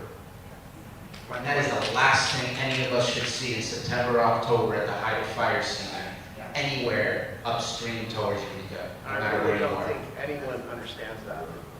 And the Russian River, similarly, the Russian River as well. You give it a great drought where you have Governor Newsom in the middle of Mendocino Lake claiming this is a state of emergency. That's what it's going to look like all the time when we start hitting those great droughts. The Russian River will be dry and the Eel River will be dry. That is my fear, and that is my hope that we can stop that. I misspoke. I know there's a large amount of people that do understand that here. I think that the people that are proponents for tearing the dam down do not understand that that river will not flow without that dam. And I agree with you, sir. You just said that not enough people who are next to these rivers understand this impact because they see the rivers flowing. We hope to educate and we hope to let them know that that might be a possibility. Okay, thank you. Our final comment, question, thank you. My name is Martine, and I am a transplant from Germany. I'm a tribal member of the Black Forest National Park. And there's one issue here that I don't seem to, is not addressed at all. What is being done long-term? We like all clean water and clean air. The situation is, when are you going to thin out the forest? You're not going to do it next year. You're not going to do it in 10 years. But let's face it, we never have clean air anymore. We don't have clean water because the watershed has so much pollution into the watershed from all the fire. Whether you take out the dam or not, that water is polluted. I highly recommend you get some forestry engineering and really thin out. That's really the topic here. No one discusses that. The topic is you've got to thin out the forest to figure out fire prevention because it's not ending. And all this beauty of wood is going up in smoke. That's all I have to say. Yeah. Do we have a response, Mayor? So really quick, this is where I will absolutely agree with you. The tribes have done a great job with vegetation management or mitigation. The Alexander Valley tribe up near Geyserville did a test a few years back, and their place is beautiful. It helps a lot. It's amazing. Problem is California regulations and environmental regulations and money. Those are the things that keep you from doing it and keeping yourself safe with the vegetation management portion. Thank you, Deb Sally. So one of the biggest problems with dealing with the Mendocino National Forest is that it is very underfunded, understaffed, that there's no really heavy equipment, even to deal with building roads. The amount of money that the government wants to give to the National Forest for any of that is to try to improve, they have a whole bunch of, and all the different counties that are involved, and the RCDs and clerk, and there's a bunch of different organizations who are working to clean up the forest to try to improve that situation, but there's just not the number of people, the amount of equipment, and it just comes down to the money that's not there to do that. Thank you, Deb. Chair Kernan. Yeah, so just love both of those points. Thank you. And I agree, the tribes are doing a lot. I know that one of the tribes that works locally, Tara, has been doing a big part of that, and I know that Nicole works with them. I see her graduate from that program, so I know she knows a lot about it. I have to also just add that if this was not just about water, I would think that Huffman would be advocating for funding to do this type of work, to rake the bottom of the forests, like someone had said, what was it, our president said that, and some other folks, so like, I think that's something we would welcome too. We've never heard that from anybody, like, hey, we'll help you fund to do this work. there's also a project I know from GSNR down in Tuolumne where they're working to do the same type of projects to thin forests from like Lassen and all of those areas. And there's groups that are like, no, they're going to try to start doing logging again or whatever, you know. So it's always something, you know. And I'm not advocating either one way or another, but there's always going to be a fight to something. This project that's been worked on over there through Golden State Natural Resources is being fought right now because of all of these different thoughts that it's going to be another forestry, or is it, you know, they're just trying to take the land and you know, log again and whatnot. So it's just a slippery slope. There's always something, and there's always a lawsuit, and then there's always another route to take when it comes to that. So I just, going back to that, just it would be nice to see funding for, you know, fire prevention and whatnot to the forefront when we talk about fire mitigation rather than concerning the water interests. Nice, thank you. Okay, we are a good hour over time, so let's give the panelists a big round of applause.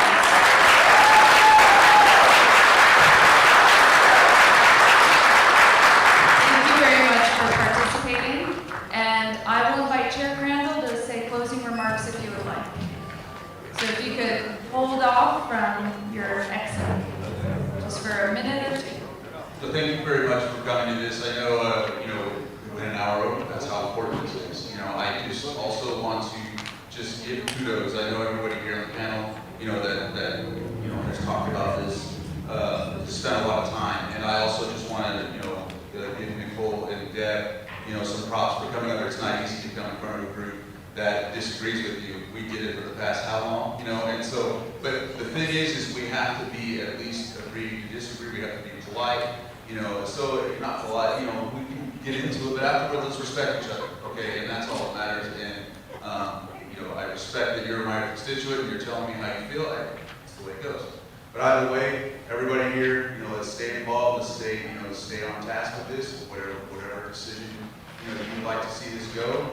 Do the work. We're going to do what we can in Lake County, and we also just want to reform this and hope that we do get at least some sort of movement for hearing us and giving us the opportunity to, you know, really address every single aspect of this. Thank you. Okay, ladies and gentlemen, that concludes our Lake Pillsbury Town Hall. Thank you.